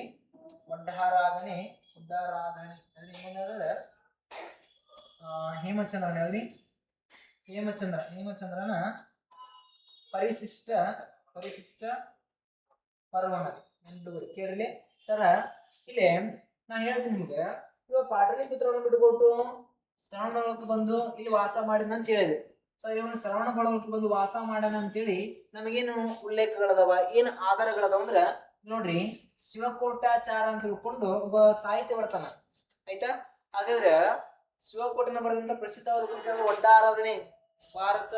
ಕನ್ನಡದ ಮೊಟ್ಟ ಮೊದಲ ಗದ್ಯ ಕೃತಿ ಇದು. ಯಾವುದು? ಒಡ್ಡಾರಾಧನೆ. ಕನ್ನಡದ ಮೊಟ್ಟ ಮೊದಲ ಗದ್ಯ ಕೃತಿ ಯಾವುದು? ಒಡ್ಡಾರಾಧನೆ. ಸರ್, ಶಿವಕೋಟಾಚಾರ್ಯನ ಬರೆದಂತ ಒಡ್ಡಾರಾಧನೆ ಕೃತಿ ಒಳಗೆ ಹೇಳನವ ಶ್ರವಣಬೆಳಗೊಳಕ್ಕೆ ಯಾರು ಬಂದಿದ್ರು? ಚಂದ್ರಗುಪ್ತ ಮೌರ್ಯ ಬಂದಿದ್ದ ಅಂತೇಳಿ. ಮತ್ ನೋಡಿ, ಇನ್ನೊಬ್ಬ ಜೈನ ಕವಿ ಬರ್ತಾನ. ಜೈನ ಕವಿ ಯಾರಂದ್ರ ಹೇಮಚಂದ್ರ ಅಂತೇಳಿ. ಹೇಮಚಂದ್ರನ ಸಾಹಿತ್ಯ ಹೇಳ್ತಾನ. ಇಲ್ಲ ಪರಿಶಿಷ್ಟ ಪರ್ವಣ ಎಂಬ ಕೃತಿ ಒಳಗೆ ಹೇಳ್ತಾನವ. ಇಲ್ಲ ಯಾರು ಬಂದಿದ್ರು ಅಂದ್ರ ಚಂದ್ರಗುಪ್ತ ಮೌರ್ಯ ನಮ್ ಕರ್ನಾಟಕಕ್ಕೆ ಬಂದಿದ್ದ ಅಂತೇಳಿ ಹೇಳ್ತಾರೆ. ಮರಿಬೇಡ. ಓಕೆ, ಇರ್ಲಿ. ಇನ್ನೊಂದು ಕ್ವಶನ್ ಕೇಳ್ತಾರ, ಅತಿ ಹೆಚ್ಚಾಗಿ ಜೈನ ಧರ್ಮಗಳು ಎಲ್ಲೆಲ್ಲಿ ಕಂಡು ಬರ್ತಾವ ನೋಡಿದಾಗ ನೋಡ್ರಿ, ಅತಿ ಹೆಚ್ಚಾಗಿ ಕರ್ನಾಟಕದೊಳಗೆ ಕಂಡು ಬರ್ತಾವ್ರಿ. ನಂತರ ಎಲ್ಲಿ ಗುಜರಾತ್ ಕಂಡು ಬರ್ತದ. ನಂತರ ಅದಂದ್ರ ರಾಜಸ್ಥಾನ್. ನೋಡ್ರಿ, ನಮ್ಮ ನೆನ್ಪಿಡುಗೋರಿ, ಅತಿ ಹೆಚ್ಚು ಜೈನ ಧರ್ಮ ಎಲ್ಲೆಲ್ಲಿ ಕಂಡು ಬರ್ತದ? ನಮ್ಮ ಭಾರತದೊಳಗ 3 ರಾಜ್ಯಗಳಲ್ಲಿ ಅತಿ ಹೆಚ್ಚಾಗಿ ಕಂಡು ಬರ್ತದ. ಒಂದಾದ್ರಿ ಕರ್ನಾಟಕ, ಗುಜರಾತ್, ರಾಜಸ್ಥಾನ ರೀ. ಕರ್ನಾಟಕ, ಗುಜರಾತ್, ರಾಜಸ್ಥಾನದೊಳಗ ಅತಿ ಹೆಚ್ಚಾಗಿ ಜೈನ ಧರ್ಮ ಇರುವುದನ್ನ ನಾವು ಕಾಣ್ತೀವಿ. ಮರಿಬೇಡ. ಇನ್ನೊಂದು ಕ್ವಶನ್ ಕೇಳ್ತಾನ ನಮಗೆ. ಹಾಗಾದ್ರೆ ಜೈನ ಧರ್ಮದ ಕನ್ನಡದ ಕವಿಗಳು ಯಾರಂತ ತಿಳ್ಕೊಂಡು ನಿಮ್ಗೆ ನೋಡ್ರಿ, ಅದ್ರಿ ಜೈನ ಧರ್ಮದ ನೋಡಿ, ಜೈನ ಧರ್ಮದ ಕನ್ನಡದ ಕವಿಗಳು ಯಾರಂತ ಕ್ವಶನ್ ಕೇಳ್ತಾರೆ. ಇಲ್ಲ ಮೋಸ್ಟ್ ಇಂಪಾರ್ಟೆಂಟ್ ರೀ ಸರ್ ನಿಮ್ಗ. ಜೈನ ಧರ್ಮದ ಪರಿಪಾಲಕರಾದಂತ ಕನ್ನಡದ ಕವಿಗಳು ಯಾರಂತ ಕೇಳಬಹುದು. ನೋಡ್ರಿ, ನಿಮ್ಗೆ ಗೊತ್ತದನ್ರಿ, ಪಂಪ ಅನ್ಕೊಂಡು ಬರ್ತಾನ. ನೀವು ನೋಡಿದಾಗ ಪೊಣ್ಣ ಅನ್ಕೊಂಡು ಬರ್ತಾನ. ಮತ್ತೊಬ್ಬ ನೋಡಿದಾಗ ರಣ್ಣ ಅನ್ಕೊಂಡು ಬರ್ತಾನ. ಆಯ್ತಾ? ಪಂಪ, ಪೊಣ್ಣ, ಜನ್ನ. ಯಾರಿ? ಪಂಪ, ಪೊಣ್ಣ, ರಣ್ಣ, ಜನ್ನ ಅಂತೇಳಿ 4 ಜನ ಕವಿಗಳದಾರ. ಹಾಗಾದ್ರೆ ಈ 4 ಜನ ಕವಿಗಳು ನಮ್ಮ ಕನ್ನಡದ ಅತ್ಯುನ್ನತ ಕವಿಗಳಾಗಿರ್ತಾ ಇದ್ರು ನಾವು. ಓಕೆ, ಹಾಗಾದ್ರೆ ಈ 4 ಕವಿಗಳೇನಂದ್ರ ಯಾವ ಧರ್ಮದ ಪರಿಪಾಲಕರಾಗಿರ್ತಾರ ಅಂದ್ರ ಜೈನ ಧರ್ಮದ ಪರಿಪಾಲಕರಾಗಿರ್ತಾರ. ನೆನಪಿರ್ಲಿ ನಿಮಗ. ಸದ್ರ ಇಲ್ಲಿ ನೋಡ್ರಿ, ಪಂಪನನ್ನ ಗಮನಿಸ್ತಾರ. ನೋಡ್ರಿ, ಪಂಪ ಏನ್ ಮಾಡ್ತಾನ, ಒಂದು ಆದಿಪುರಾಣ ಅಂತ ಬರ್ತೀನಿ. ಆದಿಪುರಾಣ ರೀ. ಆ ಪುರಾಣದ ಆದಿಪುರಾಣ ಅಂತ ತಿಳ್ಕೊಂಡು ಆಯ್ತಾ? ಪಣ್ಣ ನೋಡಿದಾಗ ಶಾಂತಿ ಪುರಾಣ ನೋಡಿ. ಶಾಂತಿ ಪುರಾಣ ಎಲ್ಲ ಇದ್ರ ಬಗ್ಗೆ ತಿಳಿಸ್ಕೊಡ್ತಾವ, ಜೈನ ಧರ್ಮದ ಬಗ್ಗೆ ತಿಳಿಸ್ಕೊಡ್ತಾವ. ಹಾಗಾದ್ರೆ ಅಜಿತನಾಥ ಪುರಾಣ ಅದ್ರಿ. ಅಜಿತ ನಾಥ ಪುರಾಣ ಅಂದ್ರೆ ಅಜಿತನಾಥ ಪುರಾಣ ಅಂತ ಬರುತ್ತೆ. ನೀವು ಯಾರು? ಜನ್ನ. ಓಕೆ, ಅನಂತನಾಥ ಪುರಾಣ ನೋಡಿ. ಯಾವ್ದ್ರಿ? ಅನಂತ ನಾಥ ಪುರಾಣ ನೋಡಿ. ನೆನ್ಪಿಡುಗ್ರಿ. ಸರಿ, ಪಂಪ ಬರಿತಾನ ಆದಿಪುರಾಣ. ಸವೇರ ಪೊಣ್ಣ ಬರಿತಾನ ಶಾಂತಿ ಪುರಾಣ. ಚೆನ್ನಬರಿತನ ಅನಂತನಾಥ ಪುರಾಣ, ಸಾರಿ ಎಣ್ಣಬರಿತನ ಅಜಿತನಾಥ ಪುರಾಣ, ಜನ್ನಪರಿತನ ಅನಂತನಾಥ ಪುರಾಣ ನೋಡ್ರಿ. ಸರ್ ಜೈನ ಧರ್ಮದ ಕನ್ನಡದ ಕವಿಗಳು ಇವರು 4 ಜನ ರೀ, ಮೋಸ್ಟ್ ಇಂಪಾರ್ಟೆಂಟ್. ಓಕೆ, ಮರಿಬೇಡಿ. ಸರ್ ಇನ್ನೊಬ್ಬ ಸಾಹಿತ್ಯಗಳು ಬರ್ತಾನ ನೇಮಿನಾಥ ಅಂತ ಯಾರಿ, ನೇಮಿನಾಥ ಏನತ್ತೀವ ನೇಮಿನಾಥ ಅಂತ ತಿಳ್ಕೊಂಡು ಒಂದು ಕೃತಿ ಬರ್ತೀನಿ ಅದ್ರಿ ನೇಮಿನಾಥ ಪುರಾಣ, ನೇಮಿನಾಥ ಪುರಾಣ ಅಂತ ತಿಳ್ಕೊಂಡು. ಓಕೆ, ನೇಮಿನಾಥ ಬರೆದ ಕೃತಿ ಯಾವ್ದ್ರಿ, ನೇಮಿನಾಥ ಪುರಾಣ, ಮರಿಬೇಡಿ. ಹಾಗಾದ್ರೆ ಮತ್ತೆ ನಮ್ ಕ್ವಶನ್ ಕೇಳಬಹುದು. ಸೊ ಹಾಗಾದ್ರೆ ಇಲ್ಲಿ ನಮ್ಮ ಕರ್ನಾಟಕದೊಳಗೆ ಒಬ್ಬ ಚಾವುಂಡರಾಯ ಅಂತ ಬರ್ತಾನ. ಯಾರಿ, ಚಾವುಂಡರಾಯ, ಚಾವುಂಡರಾಯ ಅಂತ ಬರ್ತಾನ. ಸೊ ಚಾವುಂಡರಾಯನನ್ನು ಗಮನಿಸಿದಾಗ ಗಂಗರ ಅರಸನಾದಂತ 4ನೇ ರಾಜಮಲ್ಲನ ಆಸ್ಥಾನದೊಳಗ ಮಂತ್ರಿಯಾಗಿ ಕಾರ್ಯ ಮಾಡಾನ. ಯಾರು, ಚಾವುಂಡರಾಯ. ಗಂಗರ 4ನೇ ರಾಜಮಲ್ಲನ ಆಸ್ಥಾನದೊಳಗ ಮಂತ್ರಿಯಾಗಿ ಕಾರ್ಯ ಮಾಡಿದಾರ ಅಂದ್ರೆ ಚಾವುಂಡರಾಯ, ಚಾವುಂಡರಾಯ ಅಂತ ನಿಮ್ಗೆ ಗೊತ್ತಿರ್ಲಿ. ಹಾಗಾದ್ರೆ ಈ ಚಾವುಂಡರಾಯ ಕನ್ನಡದೊಳಗ ಒಂದು ಕೃತಿ ಬರ್ತಾನೆ, ಯಾವಂದ್ರ ಚಾವುಂಡರಾಯ ಯಾವ್ರಿ, ಚರಿತ್ರ ಸಾರ ಚಾವುಂಡರಾಯ ಪುರಾಣ ಅಂತ ತಿಳ್ಕೊಂಡು ನೋಡ್ರಿ, ಪುರಾಣ. ಓಕೆ, ಒಂದು ಚರಿತ್ರ ಸಾರ ಅಂತ ತಿಳ್ಕೊಂಡು ಸಂಸ್ಕೃತ ಭಾಷೆ ಒಳಗ ಚಾವುಂಡರಾಯ ಅಂತ ತಿಳ್ಕೊಂಡು ಅದ್ರಿ ಕನ್ನಡ ಭಾಷೆ ಒಳಗೆ. ಓಕೆ ಸರ್, ಏನು ವಿಶೇಷತೆ ಇರೋದು? ಹಾಗಾದ್ರೆ ಈ ಚಾವುಂಡರಾಯನು ಬರೆದಂತ ಚಾವುಂಡರಾಯನ ಪುರಾಣ ಕನ್ನಡ ಭಾಷೆ ಒಳಗಿದ್ದು ಸರ್ ನೋಡ್ರಿ ಸಂಪೂರ್ಣವಾಗಿ 24 ತೀರ್ಥಂಕರರ ಬಗ್ಗೆ ನೋಡ್ರಿ, 24 ತೀರ್ಥಂಕರರ ಬಗ್ಗೆ ತಿಳಿಸಿಕೊಡುವ ಏಕೈಕ ಕನ್ನಡದ ಕೃತಿ ಇವುದು. ನೋಡ್ರಿ, ಆದ್ರೆ ಸಂಪೂರ್ಣವಾಗಿ 24 ತೀರ್ಥಂಕರರ ಬಗ್ಗೆ ತಿಳಿಸಿಕೊಡುವ ಕೃತಿ ಯಾವ್ದಾಗಿರ್ತದೆ ನೋಡಿದಾಗ ಯಾವ್ದ್ರಿ, ಚಾವುಂಡರಾಯ ಪುರಾಣ ರೀ. ಕನ್ನಡ ಭಾಷೆ ಏಕ ಕೃತಿದು 24 ತೀರ್ಥಂಕರ ಬಗ್ಗೆ ತಿಳಿಸ್ಕೊಡ್ತದ. ಇದನ್ನ ಬರೆದ್ರ ಚಾವುಂಡರಾಯ ನೋಡ್ರಿ. ಇನ್ನೂ ಕೂಡ ಏನಪ್ಪಾ ಅಂದ್ರ ಜೈನ ಧರ್ಮಕ್ಕೆ ಅಪಾರವಾದ ಕೊಡುಗೆಯನ್ನು ನೀಡಿದ ವ್ಯಕ್ತಿ ಆಗಿರ್ತಾನ, ಮರಿಬೇಡ್ರಿ. ಓಕೆ, ಚಾವುಂಡರಾಯ ಅಂತ ಕರಿತೀವ್ರಿ. ನೋಡ್ರಿ ಸ್ವಲ್ಪ ಇವರು ಜೈನ ಇದಕ್ಕೆ ಸಂಬಂಧಪಟ್ಟಂತ ಸಾಹಿತಿಗಳಾಗಿರ್ತಾರ. ಇವ್ರು 4 ಜನ ಅವ್ರಲ್ಲಿ ನೇಮಿನಾಥ ಇರಬಹುದು, ಈ ಕಡೆ ಚಾವುಂಡರಾಯ ಅಂತ ಇರ್ತಾನ. ಇದನ್ನ ಮರೆ ಹಾಕೋಬೇಡ್ರಿ. ಓಕೆ, ಸರ್ ಇನ್ನ ನಂತರ ರೀ ಸಗರ್ ಇಲ್ಲಿ ಪ್ರಮುಖವಾಗಿ ಸಗರ ಇಲ್ಲಿ ನೋಡ್ರಿ ಏನಪ್ಪಾ ಅಂದ್ರ ಇಲ್ಲಿ ಬಾಹುಬಲಿ ಮೂರ್ತಿಗಳು ಕಂಡು ಬರ್ತಾವ್ರಿ. ಜೈನ ಧರ್ಮದ ಒಂದಿಷ್ಟು ನೋಡ್ರಿ, ಜೈನ ಧರ್ಮದ ಕುರುಹುಗಳು ಕಂಡು ಬರುವ ಸ್ಥಳ ರೀ. ಹಾಗಾದ್ರೆ ನೋಡ್ರಿ, ಹಾಗಾದ್ರೆ ಚಂದ್ರಗಿರಿ ಬಸದಿ ಅಂದ್ಕೊಂಡು ಚಂದ್ರಗಿರಿ ಬಸದಿ ಅಂದ್ಕೊಂಡ ಚಂದ್ರಗಿರಿ ಬಸದಿ ಇಲ್ಲ ಐತ್ರಿ, ಶ್ರವಣ ಬೆಳಗೊಳ ಒಳಗದ ಶ್ರವಣ ಬೆಳಗೊಳ. ಓಕೆ, ಅಲ್ಲಿ ಅಂತ್ರಿ ಬಾಹುಬಲಿ ಮೂರ್ತಿ ಐತ್ರಿ, ಬಾಹುಬಲಿ ಯಾವಲ್ಲಿದು ಬಾಹುಬಲಿ ಮೂರ್ತಿ ಅದ ರೀ. ಶ್ರವಣ ಬೆಳಗೊಳದೊಳಗ ಚಂದ್ರಗಿರಿ ಬಸದಿ ಅಂದ್ರ ಬಾಹುಬಲಿ ಮೂರ್ತಿ ಅದ. ಓಕೆ, ಸರ್ ಇನ್ನ 1000 ಕಂಬಗಳ ಅರಮನೆ ಅಂದ್ರೆ 1000 ಕಂಬಗಳ ಅರಮನೆ ನೋಡ್ರಿ. ಸರ್ ಜೈನ ಧರ್ಮಕ್ಕೆ ಸಂಬಂಧಪಟ್ಟಂಗ ನಮ್ ಕರ್ನಾಟಕದೊಳಗ 1000 ಕಂಬಗಳ ಅರಮನೆ ಕಂಡು ಬರ್ತದ. ಒಂದು ಎಲ್ಲಿ ಕಂಡು ಬರ್ತದ್ರಿ, ಮೂಡಬಿದ್ರೆ. ಯಾವ್ದಿದ್ರೆ ರೀ, ಮೂಡಬಿದ್ರೆ ಒಳಗೆ ಕಂಡು ಬರ್ತದೆ, ಮೂಡಬಿದ್ರೆ. ಓಕೆ, ದಕ್ಷಿಣ ಕನ್ನಡ ಜಿಲ್ಲೆಯ ಮೂಡಬಿದ್ರೆ. ಸರ್ ಇಲ್ಲಿ ಕ್ವಶನ್ ಕೇಳ್ತಾನ, ಸರ್ ಚಂದ್ರಗಿರಿ ಒಳಗ ನಮ್ಗ ಜೈನ ಧರ್ಮಕ್ಕೆ ಸಂಬಂಧಪಟ್ಟಂಗ ಚಂದ್ರಗಿರಿ ಬಸದಿ ಅಂತದ, ಒಳ್ಳಿ ಬಾಹುಬಲಿ ಮೂರ್ತಿಗಳ ಕಂಡು ಬರ್ತಾವ. ಅದೊಂದು ಜೈನ ಧರ್ಮದ ಕೇಂದ್ರ ರೀ. ಓಕೆ ಸರ್, 1000 ಕಂಬಗಳ ಅಂತ ಅರಮನೆ ಅಂತ ತಿಳ್ಕೊಂಡು ಮೂಡಬಿದ್ರೆ ರೀ. ಈ ಕಡೆ ನೀವು ಧರ್ಮಸ್ಥಳದಿಂದ ಯಾವ ಕಡೆ ಅಂದ್ರ ಮಂಗಳೂರು ಕಡೆ ಹೊಂಟ್ರೆ ಬರ್ತದ್ರಿ, ಮಧ್ಯದೊಳಗೆ ಮೂಡಬಿದ್ರೆ ಅಂತ ತಿಳ್ಕೊಂಡು. ಸಗದ್ರ ನೋಡ್ರಿ ಇಲ್ಲೇ ಈ ಒಂದು ಶ್ರವಣ ಬೆಳಗೊಳವನ್ನ ನೋಡ್ರಿ, ಇಲ್ಲೇ ಶ್ರವಣ ಬೆಳಗೊಳವನ್ನ ನಾವೇನ್ ಕರಿಬೇಕಂದ್ರ ಜೈನರ ಕಾಶಿ ಅಂತ ಕರೆಸ್ಕೊಳ್ತದ. ಓಕೆ, 1000 ಕಂಬಗಳ ಅರಮನೆಯನ್ನು ಹೊಂದಿದಂತ ಮೂಡಬಿದ್ರೆ ನಗರವನ್ನು ನಾವು ಏನಂತ ಕರಿತೀವಿ ಅಂದ್ರೆ ಜೈನ್ಯರ ಮೆಕ್ಕಾ ಅಂತ ಕರಿತೀವಿ. ನೆನಪಿದ್ರಿ, ಜೈನರ ಮೆಕ್ಕಾ ಅಂತೇಳಿ ಮರಿಬೇಡಿ. ನಮ್ಗ ಕ್ವಶನ್ ಕೇಳ್ರಿ, ಜೈನರ ಕಾಶಿ ಅಂತೇಳಿ ಕರೆಸಿಕೊಳ್ಳುವುದು ಯಾವ್ದಂದ್ರ ಚಂದ್ರಗಿರಿ ಅಲ್ಲ ರೀ, ಯಾವ್ದ್ರಿ ಶ್ರವಣ ಬೆಳಗೊಳ ರೀ. ಅದೇ ರೀತಿ ಜೈನ್ಯರ ಮೂಡಬಿದ್ರೆ ಅಂತ ಕರೆಸಿಕೊಳ್ಳೋದು ಯಾವ್ದಂದ್ರ ಯಾವ್ದಾಗಿರ್ತದ, ಸರಿ ಜೈನ್ಯರ ಮೆಕ್ಕಾ ಅಂತ ಕರೆಸಿಕೊಳ್ಳೋದಾಗಿರ್ತದ್ರಿ ಮೂಡಬಿದ್ರೆ. ನೋಡ್ರಿ 1000 ಕಂಬಗಳ ಅರಮನೆ ಅಲ್ಲಿ ಕಂಡು ಬರ್ತದ ಅಂತೇಳಿ ನಿಮ್ಗೆ ಗೊತ್ತಿರ್ಲಿ, ಮರಿಬೇಡ್ರಿ. ಇಷ್ಟು ಅಂಶ ಸಿಂಪಲ್ ಈ ಸ್ಲೈಡ್ ನೋಡ್ರಿ. ಸದ್ರ ಪಂಪ, ಹೊನ್ನ, ರನ್ನ, ಜನ್ನ 4 ಜೈನ ಕವಿಗಳು. ಆದಿಪುರಾಣ ಪಂಪ ರೀ, ಹೊನ್ನ ಶಾಂತಿ ಪುರಾಣ, ಅಜಿತನಾಥ ಪುರಾಣ ರನ್ನ, ಅನಂತನಾಥ ಪುರಾಣ ಜನ್ನರಿ, ನೇಮಿನಾಥ ಪುರಾಣ ನೇಮಿನಾಥ. ಹಾಗಾದ್ರೆ ಚಾವುಂಡರಾಯ ಪುರಾಣ ಚಾವುಂಡರಾಯ. ಎಷ್ಟು ತೀರ್ಥಂಕರ ಬಗ್ಗೆ ತಿಳಿಸಿದ್ದು? 24 ತೀರ್ಥಂಕರ ಬಗ್ಗೆ. ಯಾವ ಭಾಷೆ ಒಳಗ? ಹಾಗಾದ್ರೆ ಸಂಪೂರ್ಣವಾಗಿ 24 ತೀರ್ಥಂಕರ ಬಗ್ಗೆ ತಿಳಿಸಿಕೊಡುವ ತಿಳಿಸಿಕೊಡುವ ಕೃತಿ ಯಾವ್ದಂದ್ರ ಚಾವುಂಡರಾಯ ಪುರಾಣ. ನೋಡ್ರಿ, ಇವು ಪ್ರತ್ಯೇಕ ಒಬ್ಬೊಬ್ಬರಿಗೆ ತಿಳಿಸುದು. ಇವು ಆದಿನಾಥನ ಬಗ್ಗೆ, ಇದು ಶಾಂತಿನಾಥನ ಬಗ್ಗೆ, ಅಜಿತನಾಥನ ಬಗ್ಗೆ, ಅನಂತನಾಥನ ಬಗ್ಗೆ ಅವು ಸಪ್ರೇಟ್ ಆಗಿ ತಿಳಿಸ್ಕೊಡ್ತೇವೆ. ಬಟ್ ಸಂಪೂರ್ಣವಾಗಿ 24 ತೀರ್ಥಂಕರ ಬಗ್ಗೆ ತಿಳಿಸ್ಕೊಡೋದು ಇದ ಒಂದರಿ. Okay, sir ಜೈನರ Kashi, Shravana Belagola, ಜೈನರ ಮೆಕ್ಕ, Moodbidri. ಸಾವಿರ ಕಂಬಳ ಅರಮನೆ ಕಂಡು ಬರೋದು ಕೂಡ ಮೂಡಬಿದಿರೆ. ಅದ್ರ ಬಾಹುಬಲಿ ಮೂರ್ತಿ ಕಂಡು ಬರೋದು ಚಂದ್ರಗಿರಿ ಬಸ್ ಯಾವ್ದು ಶ್ರವಣಬೆಳಗೊಳ ಅಂತ ನೆನ್ಪಿಟ್ಕೊರಿ. ಓಕೆ ಸರಿ ಸರಿ. ಏನು ಮೋಸ್ಟ್ ಇಂಪಾರ್ಟೆಂಟ್ ರೀ, ಮತ್ತೇನ್ ಇಂಪಾರ್ಟೆಂಟ್ ನೋಡ್ರಿ. ಇನ್ನ ನಮ್ಮ ಕರ್ನಾಟಕದೊಳಗ ಸರಿ ನಮ್ಮ ರಾಜಸ್ಥಾನದೊಳಗ ರಾಜಸ್ಥಾನದೊಳಗ ದಿಲ್ವಾರ್ ಯಾವ್ರಿ ದಿಲ್ವಾರ್ ದೇವಸ್ಥಾನ ಅಂತ ನೋಡ್ತಾವ. ದಿಲ್ವಾರ್ ದೇವಸ್ಥಾನ ನೆನ್ಪಿಟ್ಕೊರಿ. ಓಕೆ ಹಾಗಾದ್ರೆ ರಾಜಸ್ಥಾನದ ಯಾವ ಸ್ಥಳ ನೋಡಿದಾಗ ಮೌಂಟ್ ಅಬು ಅಂತ ತಿಳ್ಕೊಂಡ್ರಿ. ಮೌಂಟ್ ಅಬು ಅಂತ ತಿಳ್ಕೊಂಡು ರಾಜಸ್ಥಾನದ ಮೌಂಟ್ ಅಬು ಎಂಬ ಸ್ಥಳದಲ್ಲಿ ಕಂಡು ಬರುವ ದೇವಸ್ಥಾನಗಳು ಯಾವ್ದಂದ್ರ ದಿಲ್ವಾರ್ ದೇವಸ್ಥಾನಗಳು ಅಂತ ತಿಳ್ಕೊಂಡು. ಹಾಗಾದ್ರೆ ಈ ದಿಲ್ವಾರ್ ದೇವಸ್ಥಾನಗಳು ಯಾವ ಧರ್ಮಕ್ಕೆ ಸಂಬಂಧಪಟ್ಟ ನೋಡಿದಾಗ ಜೈನ ಧರ್ಮಕ್ಕೆ ಸಂಬಂಧಪಟ್ಟ ಒಂದು ಕ್ವಶನ್ ಕೇಳ್ತಾನ್ರಿ. ಹಾಗಾದ್ರೆ ನೋಡ್ರಿ, ರಾಜಸ್ಥಾನದ ಮೌಂಟ್ ಅಬು ಪರ್ವತದೊಳಗ್ರಿ, ಮೌಂಟ್ ಅಬು ಎಂಬ ಸ್ಥಳದೊಳಗ ಯಾವ ದೇವಸ್ಥಾನಗಳು ದಿಲ್ವಾರ್ ದೇವಸ್ಥಾನಗಳು ಕಂಡು ಬರ್ತಾವ್ರಿ. ದಿಲ್ವಾರ್ ದೇವಸ್ಥಾನಗಳು. ಓಕೆ ಸರ್, ಇಲ್ಲಿ ಸೋಲಂಕಿಗಳ ಅರಸರು ನಿರ್ಮಾಣ ಮಾಡಿರ್ತಾರೆ ಇವನ್ನ.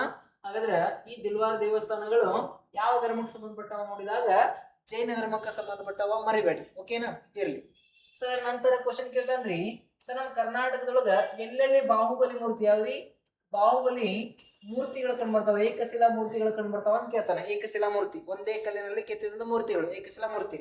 ಆದ್ರೆ ಎಲ್ಲೆಲ್ಲಿ ಕಂಡು ಬರ್ತಾವ್ರಿ ನಿಮ್ಗೆ ಗೊತ್ತದ್ರಿ. ಸರ್ ಒಂದು ಶ್ರವಣ ಬೆಳಗೊಳ ಅದ್ರಿ, ಶ್ರವಣ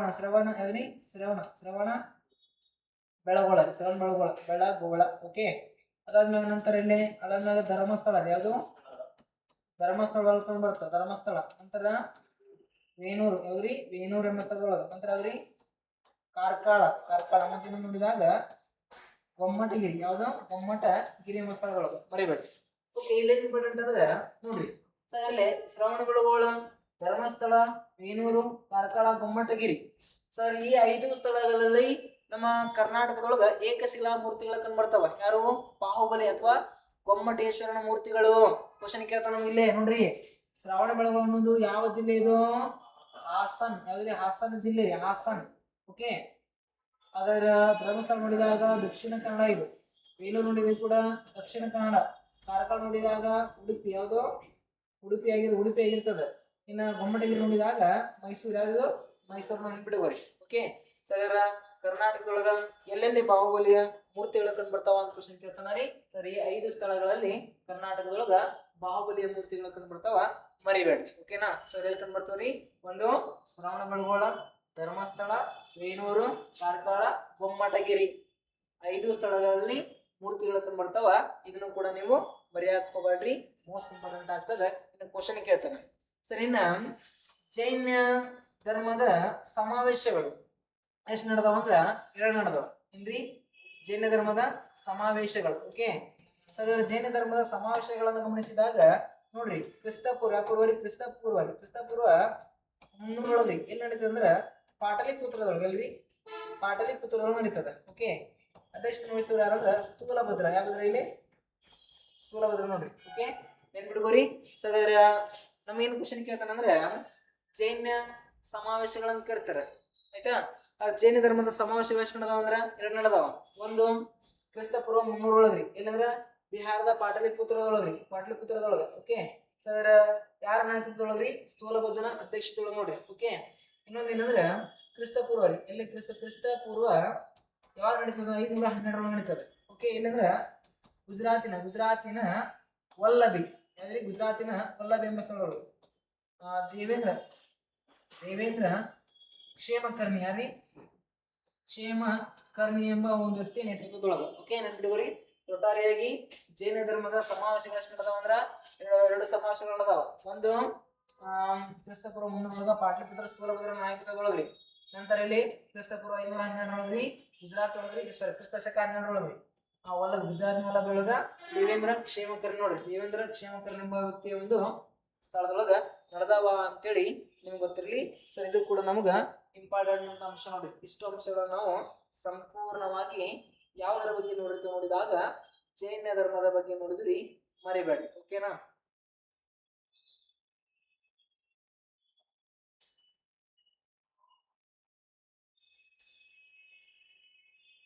ನೋಡ್ರಿ ಇನ್ನೊಂದು ಏನ್ ಇಂಪಾರ್ಟೆಂಟ್ ಅಂದ್ರೆ ಇಲ್ಲಿ ಸಲ್ಲೇಖನ ವ್ರತದ ಬಗ್ಗೆ ಸ್ವಲ್ಪ ತಿಳ್ಕೊರಿ ನೀವು. ಸಲ್ಲೇಖನ ವ್ರತ ಅಂದ್ರೆ ಏನು? ಏನಿಲ್ಲ, ಮೊದಲಿಗೆ ಘನ ಆಹಾರವನ್ನ ತ್ಯಜಿಸುವರಿ. ಅಂದ್ರ ರೊಟ್ಟಿ ಅನ್ನ ಸಾಂಬಾರು ಅಂತ ತಿನ್ನೋದು ಬಿಡುದ್ರಿ ಘನ ಆಹಾರವನ್ನ. ಏನ್ ನೋಡ್ರಿ ಘನ ಆಹಾರವನ್ನು ಬಿಟ್ಟು ಕೇವಲ ನೀರಿನ ಮೇಲೆ ಇರೋದು ಫಸ್ಟ್. ಅನೇಕ ಘನ ಆಹಾರವನ್ನು ಬಿಟ್ಟು ಆ ನೀರಿನ ಮೇಲೆ ಇರೋದ್ರಿ. ಓಕೆ, ಹಾಗಾದ್ರೆ ನಂತರ ನೀರನ್ನು ಸಹಿತ ಬಿಟ್ಟು ಏನ್ ಮಾಡಿದ್ರಿ, ಕೊನೆಯದಾಗಿ ಉಪವಾಸ ಮಾಡಿ ದೇಹವನ್ನು ದಂಡಿಸಿ ಉಪವಾಸ ಮಾಡೋದಕ್ಕೆ ನಾವೇನ್ ಕರಿತೀವ್ರಿ, ಸಲ್ಲೇಖನ ಅಂತ ಕರಿತೀವಿ ನೋಡ್ರಿ. ಇದು ನಮ್ಗೆ ಸಂಪೂರ್ಣವಾಗಿ ಜೈನ ಧರ್ಮದ ಬಗ್ಗೆ ಗೊತ್ತಿರಬೇಕಾದಂತ ಮಾಹಿತಿ ಆಗ್ತದೆ ನೋಡ್ರಿ. ಹಾಗಾದ್ರೆ ಒಳ್ಳೆರಿ 4 ಗಂಟೆಗೆ ಇವನು ಕ್ಲಾಸ್ ನೋಡ್ತೀರ. ನಾನು ಜೈನ ಧರ್ಮದ ಬಗ್ಗೆ ನೋಡ್ರಿ, ಸಾರಿ ಬೌದ್ಧ ಧರ್ಮದ ಬಗ್ಗೆ ಮಹಾಜನಪದಗಳಂತ ಬರ್ತಾವ್ರಿ. ಸ್ವಲ್ಪ ವಿದೇಶಿಯರ ದಾಳಿಗಳಂತ ಬರ್ತಾವ, 5 ನಿಮಿಷದವ್ರಿ. ಅದಾದ್ಮ್ಯಾಗ ನಮ್ ಕಂಡು ಬರೋದು ಅಂದ್ರ ಮೌರ್ಯ ಸಾಮ್ರಾಜ್ಯ. ಓಕೆ, ಎಷ್ಟಾಗ್ತದ ನಾಳೆ ನೋಡೋಣ್ರಿ.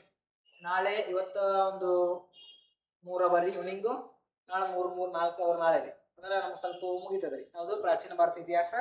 ಹಾಗಾದ್ರೆ ಮತ್ತೆ ಸಿಗನ್ರಿ. ಓಕೆ, ಕ್ಲಿಯರ್ ಆಗಿದಲ್ಲ? ಓಕೆ, ಬರಲ್ಲ.